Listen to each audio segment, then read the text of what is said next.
వినిపిస్తుంది సార్. వినిపిస్తుంది.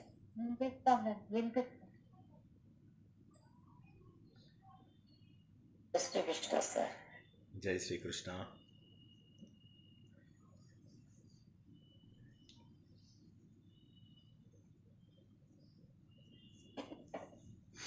జై శ్రీకృష్ణ. జై శ్రీకృష్ణ.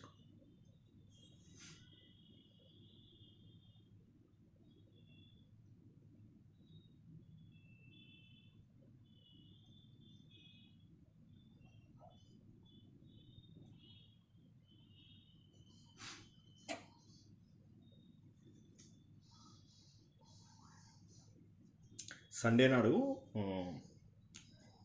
ఇండియా న్యూజిలాండ్ మ్యాచ్ ఉంది. మోస్ట్ ప్రాబబ్లీ ఆ రోజు క్లాస్ తీసుకోకపోవచ్చు నేను. సో మీ అందరికీ కూడా ఒకరోజు టైం దొరుకుతుంది కాబట్టి చక్కగా పాతవన్నీ కూడా రివిజన్ చేసుకోండి. ఇంకా చాలా రివిజన్ చేసుకునేవి ఉన్నాయి, చూస్తున్నాను. ఎవరు చూడట్లేదు కొన్ని వీడియోలు. సో ఇంకా కూడా చూసుకొని మంచిగా రివిజన్ చేసుకోండి. సండే నాడు ఒకటే పని పెట్టుకోండి. ఇంకా ఫుల్ ఇప్పటివరకు అయినవన్నీ కూడా చక్కచక్క రివిజన్ చేసుకోండి.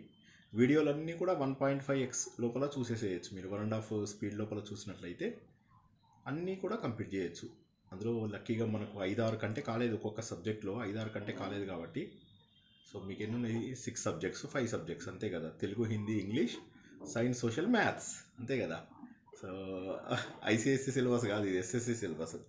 సో కాబట్టి చక్కగా అన్నీ చదువుకోవచ్చు. మీరు మొత్తం కూర్చుంటే ఒక రోజు లోపల అన్నీ ఫినిష్ చేసుకోవచ్చు. ఓకేనా? అంతరాయతిమిరోపశాంతయే శాంతపావనమచింత్య వైభవం తం నరం వపుషి కుంజరం ముఖే మన్మహే కిమపి తుందిలం మహః వసుదేవసుతం దేవం కంసచాణూరమర్దనం దేవకీ పరమానందం కృష్ణం వందే జగద్గురుం. శ్రీకృష్ణం వందే జగద్గురుం. భగవద్బంధువులకు, ఆత్మస్వరూపులకు, సత్యాన్వేషులకు స్వాగతం, సుస్వాగతం. భగవంతుడి సమగ్ర రూపం తెలుసుకుంటున్నాం. భగవంతుడి గురించి వర్ణననే తప్ప మనం దాన్ని గుర్తించడం చాలా కష్టం. భగవంతుడి యొక్క రూపాన్ని ఏదో మనకు అనుగుణంగా పెట్టుకున్నాం, అది వేరే సంగతి. కాకపోతే భగవంతుడు ఇలా ఉంటాడు అని చెప్పడం చాలా కష్టం. దాని తర్వాత శ్లోకాలలో కూడా తెలుసుకుంటాం. అగ్రాహ్య అని చెప్పేసి గ్రహించడానికి చాలా కష్టం. అప్రమేయ అని కూడా తెలుసుకుంటాం. ఏ ప్రమాణాలకు కూడా అందనటువంటి వాడు ఈ భగవంతుడు. ఆ భగవంతుణ్ణి కేవలం భక్తితోటి, భగవంతుడి పైన శ్రద్ధ పెట్టి, ఇది నేను నేర్చుకోవాలి, భగవంతుడి రూపాన్ని తెలుసుకోవాలి అని తెలుసుకున్న వాళ్ళకు మాత్రమే భగవంతుడి యొక్క రూపము, స్వరూపము, అనుభవము కలుగుతాయి. అయితే మనం చేసే ఏ హడావిడి పనికైనా భగవంతుడు కనిపించడం అనేది దాదాపు కష్టం. ఎందుకంటే ఉన్నదే కష్టమైన పని. ఓకే, అలాంటిది మనం ఏం చేస్తున్నాము? అసలు ప్రయత్నమే చేయడం లేదు, భగవంతుని తెలుసుకోవడానికి ప్రయత్నమే చేయడం లేదు. అలాంటప్పుడు భగవంతుడు ఎలా తెలుస్తాడు? ఉదాహరణకి ఒక పెద్ద కొండ ఉంది. ఆ కొండ ఎక్కాలి అంటే ఎక్కడో డిస్టర్బెన్స్ వస్తుంది. ఎవరో మ్యూట్లో పెట్టుకోలేదండి, ఒక్కసారి చూసుకుంటారా? Don't mind.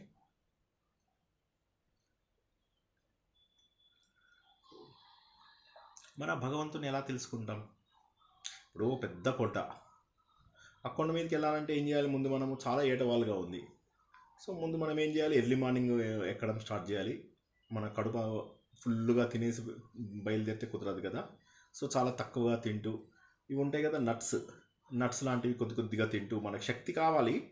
ఎంత శక్తి కావాలి? అన్నం తింటే వచ్చే శక్తి కంటే ఎక్కువ శక్తి కావాలి. ఎక్కాలి, పైకి ఎక్కాలి.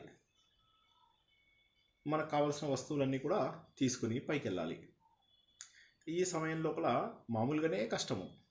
ఇక అలాంటిది ఒక్కసారి ఆలోచించండి. వయస్సు ఓపిక లేదు, తినందే కదలలేము, అడుగు ముందుకు వేయలేము. పొద్దున కూడా బయలుదేరకుండా మంచిగా ఎర్రడి ఎండొచ్చిన తర్వాత 10-11 అయిన తర్వాత కుంటుకుంటూ వెళ్తే ఎప్పటికీ భగవంతుడి దగ్గరికి చేరుకుంటాము, ఎప్పటికీ ఆ కొండ ఎక్కుతామో ఆలోచించండి. అంటే వెళ్ళే దారేమో కఠినమైనది, మన ప్రయత్నమేమో అసలు లేదు. అంటే ప్రయత్నం అనేటటువంటిది చక్కగా ఉండాలి, దారి కష్టమైనదే, కానీ ఒకసారి అలవాటైన తర్వాత మీరు కావాలంటే చూడండి, ట్రెక్కింగ్ చేసేవాళ్ళు వాళ్ళు వీళ్ళు చాలా కష్టం అనిపిస్తూ ఉంటుంది. నిజం చెప్పాలంటే ట్రెక్కింగ్ చేస్తూ పెద్దగా ఎంజాయ్ చేయరు కూడాను. ఈ అయ్యప్ప స్వామిది పెద్ద పాదం ఉంది కదా, చిన్న పాదం పర్వాలేదు, కొద్ది గొప్ప కష్టపడితే ఎక్కేసేయచ్చు. చిన్న పాదం, పెద్ద పాదము వెళ్ళేసరికి ఏమవుతుందంటే కొద్ది దూరం వెళ్ళేసరికి ఇంకా చేయలేమన్నమాట. నడుస్తూ నడుస్తూ కాళ్ళు నొప్పులు పెడతాయి, ఇలా పైకి వెళ్ళాలి, కాళ్ళకి చెప్పులు వేసుకోము, గుచ్చుకుంటూ ఉంటాయి. పెద్ద పెద్ద మెట్ల లాంటివి ఉంటాయి, మెట్లు కూడా కావవి. ఇక్కడి నుంచి ఇక్కడికి దిగాలి, ఇక్కడి నుంచి ఇక్కడికి దిగాలి, వెనకాల జనాలు తోస్తూ ఉంటారు. చాలామందికి అదే సమయంలో పుణ్యం కావాలి, సో తోసి తోసి పారేస్తూ ఉంటారు. ఓకే, ఈ సమయం లోపల ఎంత కష్టమో ఆలోచించండి. ఎండ వచ్చి మనకు ఓపిక లేకుండా ఇవన్నీ నడవాలి అంటే. కాకపోతే చాలామంది ఆ యాత్రను పూర్తి చేస్తారు. ఆ యాత్రని పూర్తి చేసిన తర్వాత మళ్ళీ అదే యాత్రకి వెళ్తారు, మళ్ళీ ప్రతి సంవత్సరం అదే యాత్రకి వెళ్తారు. ఈసారి వెళ్ళినప్పుడు ఏం చేస్తారు, ఇంకాస్త జాగ్రత్తగా కాస్త శరీరం లోపల వెయిట్ తగ్గించుకోవడము, ముందరి నుంచి కాస్తంత ప్రాక్టీస్ చేసుకోవడము, ఇలా చేసి, అంటే ఆ అనుభవం దొరికిన తర్వాత అది కష్టమైనా సరే మళ్ళీ మళ్ళీ వెళ్తుంటారు. అది స్వామి అయ్యప్ప దగ్గరికి వెళ్ళిన వాళ్ళని మీరు చూడండి, చాలామంది ఒకటికి 10 సార్లు, 15 సార్లు, 20 సార్లు, 30 సార్లు వెళ్ళిన వాళ్ళు మీకు కనిపిస్తూ ఉంటారు. దానికి కారణం ఏంటి అంటే భగవంతుడి పైన భక్తి అవ్వచ్చు. రెండవది ఏంటంటే అందులో వాళ్ళకు దొరికినటువంటి రుచి ఏదైతే ఉందో, ఒకసారి వెళ్ళిన తర్వాత రెండోసారి ఇంకా సులభం అవుతుంది, మూడోసారి ఇంకా సులభం అవుతుంది. మేము ఆ జ్యోతిని చూడడానికి వెళ్ళాల్సినటువంటి ప్లేస్ లోపల చాలా ఎత్తుగా ఉంది. వెళ్ళి అక్కడ ఒక చోట పోలీసులు ఆపుతున్నారు, అతి కష్టం మీద అక్కడికి మేము వెళ్ళాలి. పోలీసులు వదలగానే మేము పరిగెత్తుకుంటూ వెళ్తే తప్ప ఆ స్పాట్ లోపల కూర్చోవడం కష్టం అన్నమాట. సో మా ఫ్రెండ్ ఉన్నాడు, చాలా అతడు నాకు డబల్ సైజు ఉంటాడు, ఎత్తుకు తగ్గ లావుకు తగ్గ ఎత్తు. సో అంత అంత ఇదిగా ఉన్నాడు, చేతిలోపల 2 బరువైన బ్యాగులు. ఆయన పోలీసులు అది ఆ గేటు ఓపెన్ చేయగానే ఇలా ఇంత ఏటవాలుగా, అంటే దాదాపుగా 45, 50, 60 డిగ్రీస్ ఉండొచ్చు సుమారుగా. పరిగెట్టుకుంటూ వెళ్తున్నాడు, పైకి ఎక్కేసి ముందు ఆ ప్లేస్ ఆక్యుపై చేసేసాడు. సుమారుగా ఒక 150 మీటర్స్ పరిగెత్తి ఉండొచ్చు అతను. మరి దూరం ఎక్కువ కాదు కానీ ఎత్తు ఎక్కువ ఉంది. ఆ 150 మీటర్స్ ఎక్కడానికి నాకు తలకాయ ప్రాణం తోక్కొచ్చింది. అనుకుంటూ ఎంత కష్టం అనిపించిందో పైకి వెళ్ళేసరికి, ఆయాసం. సో మరి ఆయన ఎలా ఎక్కగలిగాడు అంటే, ఇదేంటంటే మన లోపల ఆ శక్తి అలా వచ్చేస్తుంది ఆటోమేటిక్గా. అదేవిధంగా చిత్రకూట్ లోపల హనుమాన్ ధార గురించి మొన్న చెప్పినప్పుడు మెట్లున్నాయి, రోప్వే ఉంది. ఓకే, మొన్న రోప్వే క్యాన్సిల్ అయింది అనగానే మెట్లు ఎక్కడానికి ఆ పోన్లే చూడకపోతే ఏమైంది అనేటటువంటి స్థాయికి వచ్చింది. కానీ నేను జై శ్రీకృష్ణ చెప్పండి. ఓకే, సో అంత పైకి ఎక్కాలంటే మా అమ్మగారు అంతకుముందు, నేను మా అమ్మగారితో వెళ్ళినప్పుడు పైకి ఎక్కాలి, నేను ఒక్కనే ఉన్నాను, మా మదరు ఉన్నారు, కానీ మా మదర్ అంతకుముందు ఎక్కారు. సో అది ఇక మా అమ్మని ఇంకోసారి ఎక్కించడం ఎందుకులే అనుకున్నాను. మెట్లు కూడా కొద్దిగా పెద్దగా ఉంటాయి. లేదు వచ్చేస్తా అని చెప్పేశారు అమ్మ, వచ్చేసారు, పైకి వచ్చేసారు నాతో పాటుగా. మరి నిన్న కాక మొన్న ఎర్రటి ఎండ లోపల ఎక్కాలనిపించలేదు, కానీ అదే ఎర్రటి ఎండ లోపల మా అమ్మగారు, నేను అప్పటికి చిన్నవాణ్ణి కదా, 20-22 ఏళ్ళ వయసు ఉన్నప్పుడు మా అమ్మగారు నాతో పాటు పైకి వచ్చేసారు. అంటే ఇక్కడ కారణం ఏంటంటే ఆరోగ్య పరిస్థితులు అవి కాదు, అంటే బలమైనటువంటి కోరిక. ఆ బలమైన కోరికనే విష్ణు సహస్రనామం లోపల చెప్తున్నాడు. ఈ కోరిక నీ లోపల ఉన్నట్లయితే, ఈ ఆలోచన కనుక నీ లోపల ఉన్నట్లయితే, భగవంతుని తెలుసుకోవాలి అనేటటువంటి ఆలోచన నీ లోపల ఉన్నట్లయితే, ఎవరు ఈ భగవంతుడు అంటే ఈ ప్రపంచం మొత్తానికి కూడా ఆధారమై భరించేటటువంటి వ్యక్తి, భర్త అంటే మనం తెలుసుకున్నాం అంత, అంటే మనకు అందరినీ భరించేటటువంటి వాడు ఆయన లేకపోతే ఏం లేదు. మనం అనుకున్నాం ఇంతకుముందు భరించేవాడు ధరించేవాడు కూడా భగవంతుడే అని చెప్పేసేసి. కాబట్టి ఏమవుతుంది, ఆ శక్తి కూడా ఏ సమయంలో మనకు అవసరమో ఆ సమయం లోపల కూడా ఆయన ఇస్తూ ఉంటాడు. అంటే ఆ శక్తిని మన లోపల ఉత్పన్నం చేస్తూ ఉంటాడు.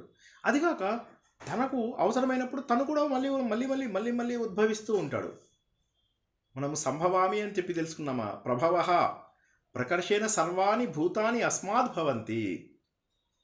అంటే భగవంతుడు అన్ని భూతములను తనలోంచే పుట్టిస్తున్నాడు, తనది కూడా గొప్పదైనటువంటి జన్మ. కాబట్టి ఈ శక్తిని మనను పోషించడానికి కావలసినటువంటి విషయాలను అందించేది కేవలం భగవంతుడు మాత్రమే. ఒకసారి మనం చూసుకున్నట్లయితే ఈ ప్రపంచంలో మనం ఎన్ని పనులు చేస్తున్నాం, కొన్ని ఇవి మానవులు చేయలేరు అన్నటువంటి పనులు కూడా మానవులు చేయగలుగుతున్నారు. మనం ఏమనుకుంటాం ఒకసారి, అబ్బా నాకు కనుక మిరాక్యులస్ శక్తి ఉంటే నేను ఇక్కడి నుంచి అక్కడికి దూకుతాను, అక్కడి నుంచి ఇక్కడికి దూకుతాను అంటాం. యాక్చువల్గా తెలుసా, మనకు మిరాకిల్ అవసరం లేదు, కష్టపడితే చాలు. అలా చేసేవాళ్ళు ఉన్నారు చూడండి కావాలంటే. ఇది మన వల్ల కాదు అనుకున్నవి వేరే మానవులు చేయడానికి వీలవుతుంది. దానికి కారణం ఏంటంటే గట్టి కోరిక. సో అదేవిధంగా భగవంతుడిని గనక గట్టిగా కోరుకుంటే మనలోంచి ఆ శక్తిని కూడా ఆయన వెలికి తీయగల సమర్థుడు. ఎందుకంటే ఆయన ప్రభువు, ప్రభావతి, అంటే అన్ని కార్యాలలో కూడా సమర్థుడు ఆయన. ఆయన యొక్క స్వరూపమైన మనందరము కూడా సాధించగలిగేటటువంటి కార్య సాధకులము. ఇక్కడ మనం ఏం తెలుసుకుంటున్నాం, భర్త, ప్రభవ, ప్రభువు, ఈశ్వర, ఈ అన్నింట్లో ఒకటే. ఏంటంటే మనలో ఉన్న శక్తి ఏదైతే ఉందో అది వెలికి తీయాలి అంటే భగవంతుడి యొక్క కృప కావాలి. అయితే భగవంతుడి యొక్క కృప ఎవరికి వస్తుందంటే ఎవరికైతే అర్హత ఉంటుందో వారికే వస్తుంది. దీని గురించి నేను ఇంతకుముందు ఒక కథ చెప్పాను, ఒక్కసారి క్లుప్తంగా మళ్ళీ అదే కథ చెప్తాను. ఎందుకంటే ఒకే కథని చెప్తే మనకు ఈజీగా అర్థమవుతుంది, నాకు కూడా కొత్త ఎగ్జాంపుల్స్ వెతుక్కోవాల్సిన అవసరం ఉండదు. ఒకసారి ఒక వ్యక్తి చాలా ధనవంతుడు, అతను అస్తమిస్తాడు. అస్తమించగానే అతనికి తెలిసినటువంటి చుట్టాలు, బంధువులు, స్నేహితులు అందరూ కూడా ఇంటికి వచ్చేస్తారనమాట. వచ్చేసి మాకు రాస్తాడు విల్లు, మాకు ఎంతో కొంత రాస్తాడు, మాకు ఎంతో కొంత రాస్తాడు అనుకుంటూ ఆయన విల్లులో ఆయనకి వారసులు ఉన్నారన్నమాట. సో అందరూ కూడా వస్తారన్నమాట, మాకైతే రాస్తాడు, మాకైతే రాస్తాడు, మాకైతే రాస్తాడు అని అందరూ కూడా వస్తారు. అందరూ కూడా సరి సమానంగా పోటీలు పడి మరీ ఏడుస్తారు అక్కడ, ఆయన మరణించినందుకు అని చెప్పేసి చాలా దారుణంగా ఏడుస్తూ ఉంటారు అనమాట. వాళ్ళు ఏడుస్తుంటే ఇక్కడ వాళ్ళు ఏడుస్తున్నారని తను ఏడుస్తుంది, ఇందులోకి వాళ్ళ పిల్లలు ఏడుస్తుంటే వీళ్ళ పిల్లల్ని గిల్లి మరీ ఏడిపిస్తుంది. అందులో చిన్న బుజ్జోడు ఉంటాడు, వాడికి కూడా ఒకసారి గట్టిగా గిల్లితే వాడు ఏడవడం మొదలెడతాడు. అప్పుడు అందరూ అనుకోవాలన్నమాట, అబ్బాయి ఇంత చిన్న బేబీ కూడా ఆయన చనిపోయినందుకు, ఆ ధనవంతుడు చనిపోయినందుకు ఏడుస్తుంది అన్నట్టుగా. అలాగే మొత్తం మీద ఎవరికి తోచినంత ఇది వాళ్ళు చేస్తూ ఉన్నారు, వీలైనంతగా ఉన్నారు. ఇంకా సరే ఇంతలోకే వర్షం స్టార్ట్ అయింది, పిడుగులు, ఉరుములు. ఆ సమయం లోపల దాన్ని తీసుకెళ్ళి ఇది చేయాలంటే ఈవినింగ్ టైం కూడా అయిపోతుంది, అందరూ వచ్చేదాకా ఉంచుతారు కాబట్టి. ఎందుకంటే ఆఖరి చూపు కోసం జనరల్లీ ఏం చేస్తారంటే వీలైనంత ఎక్కువసేపు ఉంచుతారు, అందరికీ కనిపించాలి అన్నట్టుగా. ఎవరికి కూడా ఆఖరి చూపు లేకుండా చేయరు. ఇంకా చెప్పాలంటే శవదహనం జరిగే ముందు కూడా ఎవరైనా వస్తున్నారని తెలిస్తే ఆపేస్తారు, ఆపి వాళ్ళు వచ్చిన తర్వాత మళ్ళీ చేస్తారు. దానికి ఏదో పర్టికులర్ టైం చూసి ఇదే టైం లోపల అట్లా ఏమి ఉండదు. వచ్చిన వాళ్ళందరికీ కూడా జనరల్గా వాళ్ళకి ఆ చివరి చూపు చూపించిన తర్వాతనే, కొంతమందికి లేట్ అవుతుంది, కొంతమంది ఊరి చివరి నుంచి రావాల్సి వస్తుంది, వీళ్ళందరికీ కూడా చూపించడానికి మనం వెయిట్ చేస్తుంటాం అన్నమాట. సో అది. సో అదేవిధంగా ఈయన వెళ్ళాలి, ఇప్పుడు తీసుకెళ్ళాలి. సో సాయంత్రం వరకు అందరూ వస్తారు, ఏడుస్తుంటారు. సరే ఈయనని తీసుకెళ్తే ఆ వర్షం అది పడుతూ ఉంటుంది. పడగానే ఎవరికి వాడికే బతుకం అనిపిస్తుంది, ఏడ్చాము, ఎంత ఓవర్ యాక్టింగ్ చేయాలో అంత ఓవర్ యాక్టింగ్ చేసాము. ఓకే, ఇంకా ఏముంది, విల్లు మన అందరికీ తెలీదా, చనిపోయినోడికి ఇప్పుడు మనము ఏమైంది అని చెప్పేసి హ్యాపీగా అందరూ పడుకుంటారు, శుభ్రంగా తింటారు, వంటలు చేసుకుంటూ ఉంటారు. వంట పని చేస్తూ కొంతమంది ఇల్లు అటు ఇటు సర్దుతూ, కొంతమంది ఎవరికి వారు బిజీగా ఉంటారు, హడావిడిగా తిరుగుతుంటారు. ఏదో అయిపోయినట్టుగా వాళ్ళే అన్ని పనులు చేస్తున్నట్టుగా హడావిడిగా తిరుగుతూ ఉంటారు. ఇవన్నీ మీరు చూసే ఉంటారు, మీకు ఇవి నేను కొత్తగా చెప్పాల్సిన అవసరం లేదు, మీరు చూసే ఉంటారు. కానీ మీరు ఇలా చేయకండి, ఎప్పటికీ చేయకండి. ఇలాగా ఎప్పటికీ కూడా అబద్ధపు హడావిడి, అబద్ధపు హంగు ఎవరి ముందు చేయకండి.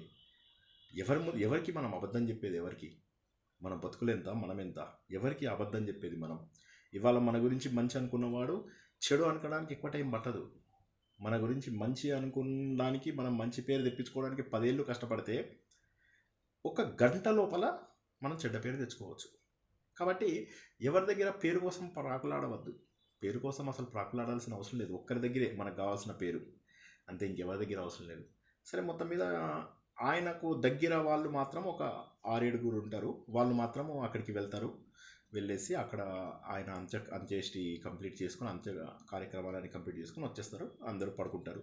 తెల్లారిన తర్వాత లాయర్ వస్తారు. రాగానే అందరూ మళ్ళీ లాయర్ ముందు పోటీలు పడి ఏడుస్తారు. ఏడ్చిన తర్వాత లాయరు చెప్తాడనమాట, ఏమనంటే, ఓకే, ఈ విల్లు ప్రకారం ఏముందంటే నిన్న ఎవరైతే శవదానానికి వెళ్ళారో వారికి మాత్రమే ఇందులో ఆయన సమస్త ఆస్తి వారికే వస్తుంది అని చెప్పేసి రాసి ఉంటుంది అనమాట. ఈ 6గురికి వస్తుంది. అంటే అదృష్టం ఎవరికి వరిస్తుందో తెలుసా, అర్హత ఉన్నవాడికి వరిస్తుంది. ఇప్పుడు ఈ కథ తెలుసుకున్న తర్వాత జీవితంలో మార్పు రావాలా లేదా ఒక్కసారి ఆలోచించండి, కూల్గా ఆలోచించండి. ఇది మొత్తం ప్రవచనం అయిపోయాక రాత్రి పడుకునే ముందు ఈ కథలో ఎంత గొప్ప నీతి ఉందో ఆలోచించండి. భగవంతుడు కూడా ఏం చేస్తాడంటే ఆ శక్తిని అర్హత ఉన్న వాళ్ళకి ఇస్తాడు. నాకు ఓపిక లేదు, నేను చెయ్యలేను, నా వల్ల కాదు అనే వాళ్ళని ఎవ్వరు భగవంతుడు దగ్గర రానియడు. భగవంతుడా నేను చేస్తాను, నాకెంతో కొంత శక్తినివ్వు. ఎందుకంటే భగవంతుడు ఎవరు? ఈశ్వరుడు. ఈశ్వరుడు అంటే ఎవరు? మనకు అపారమైనటువంటి ఐశ్వర్యం కలిగినటువంటి వాడు. ఎవ్వరికీ కనిపించదు, ఎవ్వరికి దొరకదు, ఎవ్వరికి లభించినటువంటి సిద్ధించినటువంటి ఈశ్వర భావం, గొప్ప ఈశ్వర భావము, అందరినీ కూడా సంతోషపెట్టే భావం ఉన్నటువంటి వాడు ఈశ్వరుడు. అందరి యొక్క రాజు, మంచి రాజు. అటువంటి వాడి భగవంతుడు. అందుకోసం అని చెప్పి ఆయన ఏం చేస్తాడు? ఎవరెవరికైతే అర్హత ఉందో ఆ అర్హత ఉన్న వారందరినీ కూడా తను చక్కగా పోషిస్తాడు. వారందరికీ కూడా కావలసినటువంటి శుభాలు కలిగిస్తాడు. వాళ్ళందరికీ కూడా సకల కార్యాలలో సిద్ధి జరిగేలాగా చేస్తాడు. మరి ఇటువంటి భగవంతుడు ఎవరు అంటే ఆయన స్వయంభూ. భగవంతుడిని ఎవరు పుట్టించలేదు. ఆయన మనందరినీ పోషిస్తున్నాడు, కానీ ఆయన ఎవరు పుట్టించడం వాళ్ళు ఎవరు లేరు. ఆయన తనంతట తానే రూపొందింపబడ్డటువంటి వాడు. ఎవరి చేత దేని చేత లోబరుచుకున్నాడు కాదు ఆయన. లోబడాడు ఆయన. భక్తికి ఆఫ్కోర్స్ లోబడతాడు. అంటే ఇంకోటి స్వయం అందరికంటే కూడా ఉన్నతమైనటువంటి స్థానంలో ఉన్నవాడు కూడా భగవంతుడే. అందరికంటే కూడా ఉన్నతమైన స్థానంలో స్వతంత్రంగా ఉండి స్వంతగా తనంతట తాను జన్మనెత్తిన వాడు భగవంతుడు. ఈ విషయాన్ని మనము వివిధ రకాలుగా తెలుసుకున్నాం ఇంతకుముందు. భగవంతుడు సర్వస్వతంత్రుడు, భగవంతుడు స్వయంభూ అనేది. ఇక్కడ మళ్ళొకసారి అదే మాటని ఇంకొకసారి చెప్తున్నారు. అంటే మాటకి కొత్త కొత్త పదాల ద్వారా చెప్పడం ద్వారా అర్థమేమవుతుందంటే భగవంతుడి యొక్క లక్షణాలని మాటికి మనకు ముద్రించినట్టు అవుతుంది. ఒకసారి మర్చిపోయినా దాని సిమిలర్ పదాన్ని ఇంకోసారి విన్నప్పుడు మళ్ళీ అది మనకు స్ఫురణ వస్తుంది అని చెప్పేసి చెప్తాడు అనమాట.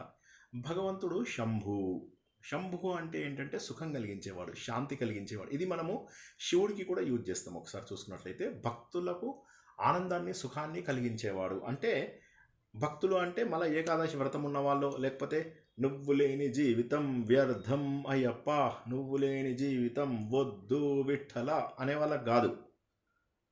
అది మనసుతో ఫీల్ అయితే చాలు. ఇదే మాటలు మనసుతో ఫీల్ అయితే చాలు.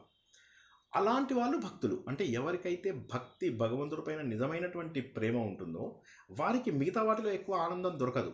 వారికి భగవంతుడు మాటలు వినడంలో, భగవంతుడి గురించి చర్చించుకోవడంలో, నిన్న కూడా మనం తెలుసుకున్నాం, భగవంతుడి యొక్క విషయాలు తెలుసుకోవడం లోపల వాటిలో ఎక్కువ ఆనందం దొరుకుతుంది. కాబట్టి వాళ్ళకి ఆ దొరికేటటువంటి ఆనందం ఏదైతే ఉందో అది మిగతా వాళ్ళకి దొరకదు. కాబట్టి భక్తులకు ఎప్పుడు సుఖం కలిగిస్తాడు అంటే వాడు నిజమైన భక్తుడైతేనే సుఖం కలిగిస్తాడు. లేకపోతే ఏముంది, ఇప్పుడు ఆలయంలోకి వెళ్ళాము, దండం పెట్టుకున్నాము, బయటకు వచ్చాము, బాగా దర్శనమైంది అంటాం అని మళ్ళీ కబుర్లు చెప్పుకుంటూ ఉంటాం. ఎవరికైనా చెప్పుకోవడానికే అది బాగా దర్శనమైంది తెలుసా, దేవుణ్ణి ఇంత దగ్గర నుంచి చూసాం, పూజారి చేతిలో 100 రూపాయలు పెట్టాము, పెడితే పూజారి ఇంకొక నిమిషం ఎక్కువ ఉండనిచ్చాడు, అయిపోయింది, పోయింది. ఇక్కడే ప్రాభావం. దేవుడి ముందే తప్పు చేశాం, దేవుడి ముందే విఐపి దర్శనాలు తీసుకుంటున్నాం. ఓపిక లేని వాళ్ళు, సమయం అస్సలు లేని వాళ్ళు వాళ్ళని వదిలేయండి. మిగతా ప్రతి ఒక్కరు కూడా you have to plan that. అది మీరు ఖచ్చితంగా ఆ సమయాన్ని ప్లాన్ చేసుకుని వెళ్ళాలి. ఎలా పడితే అలా వెళ్ళాలి అనుకుంటే ఇంకా అసలు భగవంతుడు ఎందుకు? ఇంకా ఇంట్లోనే ఉన్నాడు భగవంతుడు, ఎక్కడికి వెళ్ళాల్సినటువంటి అవసరం లేదు. కాబట్టి ఈ అందరినీ భరించేటటువంటి వాడు, అందరి యోగక్షేమములను చూసేవాడు, ఈ ప్రపంచం మొత్తానికి కూడా గతి పతి అయినటువంటి వాడు, అన్ని పనులకు పరమార్థం అయినటువంటి వాడు, అంటే ఫైనల్ డెస్టినేషన్ అయినటువంటి ఆ భగవంతుడి యొక్క జన్మ దివ్యమైనటువంటి జన్మ. మనకు లాగా కర్మబంధాలకు గురైనటువంటి జన్మ కాదది, అది కారణ జన్మ, మనది ప్రారబ్ధ జన్మ. అటువంటి భగవంతుడు ఈ ప్రపంచం మొత్తానికి సర్వాధిపతి, సర్వశక్తివంతుడు. ఆయన ఎన్ని మోక్షములైనా కూడా, ఎన్ని రకాల మనకి ఇటు సంతోషాన్ని కలిగించగలడు, అటు మోక్షాన్ని కూడా కలిగించగలడు. అంటే మనం చేసేటటువంటి సత్కార్యముల ద్వారా మనకు పుణ్య ఫలితాలను, సుఖాన్ని అందించగలడు. మనం చేసేటటువంటి నిష్కామ కర్మల ద్వారా మనకు మోక్షాన్ని కూడా అందించగలడు. పుణ్యము బంధమే అయినప్పటికీ కూడా ఆ సుఖం కూడా ఒక్కొక్కసారి అవసరమే. ఎందుకంటే సుఖం, సంతోషం లేనిది మనసు కొంత ప్రశాంతత కష్టం. అయితే అలవాటైపోగా మనకు అందులోంచి దాటుతాము. కానీ ఇనీషియల్గా కొంత సుఖం అయితే ఉండాలి. ఇప్పుడు నేను నేల మీద కూర్చొని చెప్పచ్చు, సోఫా మీద కూర్చొని చెప్తున్నాను కదా, సో అంటే దర్వాసనం వేసుకొని చెప్తున్నాను. But what ever it is, కొంత కంఫర్ట్ అయితే కావాలి. అది అలవాటైపోయిన తర్వాత ఎక్కడ కూర్చొని చేసినా, ఏం చేసినా కూడా ఇది కాదు. కాబట్టి ఈ భగవంతుడు ఎవరైతే అన్నీ ఇస్తాడో, ఈయన అందరినీ పోషించేవాడు, అన్నిటిపైన ఆధిపత్యం ఉన్నట్టువాడు, ఇంకా వేరే వాళ్ళ సహాయం ఆయనకి ఇవేం అవసరం లేదు. కేవలం తన కోరిక మాత్రం చేత, తన సంకల్పం మాత్రం చేత, తన లీల మాత్రం చేత ఏదైనా చేయగలిగేవాడు. దానితో తన జన్మను కూడా ఎత్తేవాడు. వేరే ఆధారం లేకుండా కూడా జన్మనెత్తేటటువంటి స్వయంభూ భగవంతుడు. ఆయన సుఖం కోరిన వాడికి సుఖము, మోక్షం కోరిన వాడికి మోక్షమును అందించేటటువంటి వాడు ఆయన ఆదిత్యుడు కూడా. అంటే అదితి యొక్క సంతానం. దితి అదితి వీళ్ళిద్దరు కూడా కశ్యపుడి యొక్క భార్యలు. ఇందులోపల దితి సంతానమేమో దైత్యులు అని చెప్పి రాక్షసులు అనుకుంటాం కదా, హిరణ్యాక్షుడు, హిరణ్యకశిపుడు, ఈ గ్యాంగ్ అనమాట. ప్రహ్లాదుడు, విరోచనుడు, బాణాసురుడు, ఇదంతా ఒక ఫ్యామిలీ. ఓకే, సో ఇటు సైడు మనము చూసుకున్నట్లయితే ఆదిత్యులు. ఆదిత్యుల లోపల అందరికంటే గొప్పవాడు ఇంద్రుడు. ఓకే, సో ఆదిత్యులలో ఇంద్రుడు అంటే దేవతలందరిలోకి కూడా గొప్పవాడు ఇంద్రుడు. సో ఇంద్రుడు, అగ్ని, వరుణ్ వీళ్ళందరూ కూడా దేవతలు. ఈ అష్టదిక్పాలకులు అని ఎవరైతే చెప్పుకుంటామో వీళ్ళందరూ కూడా అదితి సంతానం, మహానుభావులు. వీళ్ళందరూ పుట్టిన వాళ్ళందరూ కూడా గొప్పవాళ్ళు. అయితే విష్ణుమూర్తి కూడా ఒక రకంగా చెప్పాలంటే ఇంద్రుడికి తన ఎంతో కొంత సంబంధం ఉన్నవాడే అవుతాడు. ఈయనని ఉపేంద్రుడు అని కూడా అంటారు. ఈయనని వామన అవతారము ఎత్తినాడు కదా, సో అందువల్ల ఏమవుతుంది, కశ్యపుడు దితికి పుట్టినాడు కాబట్టి ఇంద్రుడికి తమ్ముడు అవుతాడు ఈయన. సో ఆ రకంగా కూడా ఈయన ఆదిత్యుడు. ఇంకోటి ఆదిత్యుడు అంటే ఏంటి, ఈ వెలుతురుని, ప్రకాశాన్ని ప్రపంచమంతటికి కూడా ఇచ్చేటటువంటి వాడు. అంటే ఏదైతే సూర్యమండల మధ్యవర్తి అయి ఈ బంగారు వర్ణంతో ఏదైతే కనిపిస్తున్నాడో సవితృ మండల మధ్యవర్తి ఎవరైతే ఉన్నారో అది కూడా ఆదిత్యుడు అని చెప్పేసి, అంటే సువర్ణ కాంతితోటి మనకు కనిపించేటటువంటి వ్యక్తి ఆదిత్యుడు అని. ఇది కాక ద్వాదశాదిత్యులలో విష్ణువుని నేనే అంటాడు. ద్వాదశాదిత్యుల పేర్లు కనుక మనము చదివినట్లయితే ఆ ద్వాదశాదిత్యులలో ఒక పేరు విష్ణువు. ఆ విష్ణువు అనేది నేనే అని చెప్పేసి తను భగవద్గీత లోపల మనం ఇంకా చెప్పుకోలేదు, విభూతి యోగం లోపల కూడా భగవంతుడు చెప్పుకుంటాడు. సో ఆదిత్యుడు లాంటి వాడన్నమాట. అంటే ఆదిత్యుడు అనేది ఏదైతే ఉన్నదో ఈ ఆదిత్యుడు అనే దానికి ఇంకొక చిన్న అర్థం ఉన్నది. ఇది ఎవరంటే మన అద్వైత సిద్ధాంతంలో వాళ్ళు తీస్తారు. దితి అదితి. దితి అంటే ద్వైత భావము, అదితి అంటే అద్వైత భావం. ద్వైత భావం, అద్వైత భావం, విశిష్టాద్వైత భావం కొద్దిగా అర్థం చేసుకోవడానికి ప్రయత్నం చేద్దాం. ఆల్రెడీ చాలామందికి తెలుసు, తెలిసిన వాళ్ళకు రివిజను, తెలియని వాళ్ళకు మళ్ళీ ఒక్కసారి నేర్చుకోండి. ఏంటి దితి అదితి ఏంటో తెలుసుకుందాం. దితి అంటే ద్వైతం. ద్వైతం అంటే నేను వేరు, భగవంతుడు వేరు. సో ఎవరి జీవితమైనా ప్రారంభమయ్యేది నేను భగవంతుడు వేరు అనతో ప్రారంభమవుతుంది. తప్పేమీ లేదు. మనం పూర్తి స్థాయి మనలోంచి దైవత్వాన్ని వెలికి తీసే వరకు కూడా మనకు భగవంతుడికి ఆ తేడా ఉంది ఖచ్చితంగా. ఎప్పుడు ఉండదు ఆ తేడా? ఇప్పుడు ఫర్ ఎగ్జాంపుల్ నేను ఒక బేబీని అనుకోండి, అక్కడ ఒక ఇంజనీర్ వచ్చాడు. నేను ఇంజనీర్ సేవ అంటే నేను ఇంజనీరింగ్ చేస్తే ఆయనతో సమానం అవుతాను, లేకపోతే నేను ఇంజనీర్ కాను కదా. పుట్టడంతో ఇంజనీర్ కాను, నేను కొంత ఎడ్యుకేషన్ చేసి కొంత సాధన చేస్తే అప్పుడు నేను ఇంజనీర్ని అవుతాను. అదేవిధంగా నేను దేవుణ్ణి కావాలి అంటే కొంత సాధన చేయవలసినటువంటి అవసరం ఉంది. కాబట్టి మన జీవితాన్ని ప్రారంభించుకునేది మనం ఎలా ప్రారంభించుకుంటామంటే మొదట ద్వైతులమే అందరం. నేను వేరు, దేవుడు వేరు ఖచ్చితంగా. ఎందుకంటే మన జీవితము ఈ దేహంతోనే ఆధారపడి ఉంది. దేహంతో ఏర్పడినటువంటి బంధాలు. సార్ మాటకి ఏదంటారు, ఏం సార్ పిల్లల్ని వదిలేయమంటారా, మీరు ఏం మాట్లాడుతున్నారు? కాదు, బాధ్యత వేరు, వారే ప్రాణంగా పెరగడం వేరు. వారే ప్రాణం. ఇంకా నాకేం లేదు, నాకు మా ఆవిడ మంచిది కాదు, మా ఆయన మంచోడు కాదు, మా అత్తగారు మంచిది కాదు, మా మామగారు మంచోడు కాదు, సో కాబట్టి నాకు నా పిల్లలే ఇది, నేను నా జీవితంలో కోల్పోయినవన్నీ నా పిల్లల కోసం చూడాలి. ఇలా చాలామంది ఆలోచిస్తూ ఏమైపోతుందంటే పిల్లలంటే విపరీతమైనటువంటి మోహాన్ని పెంచుకుంటారు, తర్వాత వాళ్ళని వదలలేరు. సో ఈ మోహం నుంచి బయటపడాలి. అయితే బయటపడకుండా ఉండడం వల్ల ఏమవుతుందంటే మనం ద్వైతులుగా మిగిలిపోతూ ఉంటాం. ఎప్పుడైతే దేహంతో మనము ప్లీజ్ అర్థం చేసుకోండి, ఎప్పుడైతే మనం ఈ శరీరంతో సంబంధం ఉన్న వాటిని మోహంతో చూస్తామో అప్పుడు మనము దేహిలాగా ఉండిపోతాం ఇక్కడ. అంటే ఎప్పటికీ కూడా ఇంతే, ఇంక ఇక్కడ మనము దేహి అనుకుంటూ కూర్చోవాలి. ఇంకొక దేహి, భిక్షాన్ దేహి లాగా నాకు ఇవ్వండి అంటే ఎంతసేపు కూడా భగవంతుడి దగ్గర ఒక భిక్షగాడులాగా మిగిలిపోతాం. అయితే అలా కాకుండా ఆలోచిస్తూ క్రమ పద్ధతి లోపల నాకు భగవంతుడికి తేడా లేదు అనేటటువంటి స్థాయికి వెళ్ళడాన్ని అద్వైతం అంటారు. అంటే నాకు భగవంతుడికి తేడా లేదు. శరీర రూపం లోపల ఇప్పుడు మనమందరం కూడా ఆత్మరూపంలో ఒకటే, కానీ శరీర రూపంలో పృథక్ వేరువేరుగా ఉన్నాం మనమంతా కూడా. సో శరీర రూపంలో మనం అందరం వేరు, కానీ ఆత్మరూపంలో మనందరిలో ఉన్నటువంటిది ఒకటే. భగవంతుడు చైతన్యం ఏదైతే ఉన్నదో ఆ చైతన్యమే అందరిలో ప్రవేశిస్తుంది. ఉదాహరణకి ఎలక్ట్రిసిటీ ఉంది, అది మా ఇంట్లో టెలివిజన్లో పనిచేస్తుంది, మీ మొబైల్లో పనిచేస్తుంది, ల్యాప్టాప్లో పనిచేస్తుంది, ఫ్యాన్లో పనిచేస్తుంది, గ్రైండర్లో పనిచేస్తుంది. కొన్ని చోట్ల ఎక్కువ శక్తిని పీలుస్తుంది, కొన్ని చోట్ల తక్కువ శక్తి, కొన్ని చోట్ల పవర్ ప్లగ్, కొన్ని చోట్ల నార్మల్ ప్లగ్. కొన్ని చోట్ల ఏం అక్కర్లేదు, డీసీ పెట్టినా కూడా నడిచిపోతుంది. ఏసీ కూడా అవసరం లేదు, సింపుల్గా డీసీలో స్టోర్ చేసుకొని, డీసీలో కొద్దిగానే స్టోర్ చేసుకోగలుగుతాం మనం, చేసుకొని డైరెక్ట్ కరెంట్ అది మనం పెట్టుకొని వాడుకుంటాం. సో ఈ విధంగా మనము అదే కరెంటు అన్నిటి లోపల దాని ఫంక్షన్స్ డిఫరెంట్గా ఉన్నాయి. అదేవిధంగా మనందరి ఫంక్షన్స్ డిఫరెంట్గా ఉన్నాయి, కానీ ప్రవహించే చైతన్యం ఏదైతే ఉన్నదో ఆ చైతన్యం ఒక్కటే. ఈ సత్యాన్ని తెలుసుకున్నప్పుడు ఏంటంటే శరీరము పడిపోయి వెళ్ళిపోయేది, కానీ ఆత్మ అనేది శాశ్వతం. సో జస్ట్ నేను చెప్పిన పాయింట్లు ఇంతకుముందు చాలాసార్లు చెప్పుకున్నవే, కానీ మళ్ళీ ఎందుకు చెప్తున్నామంటే ఎక్కడో ఒకప్పుడు ఇక్కడ తగులుతుందని తగిలేలాగా చేసుకోండి. తగలగానే అర్థమైపోతుంది, ఓకే ఈ దేహం అని పట్టుకున్నాను, దేహంతో నాకేమొచ్చిందో ఆలోచించండి.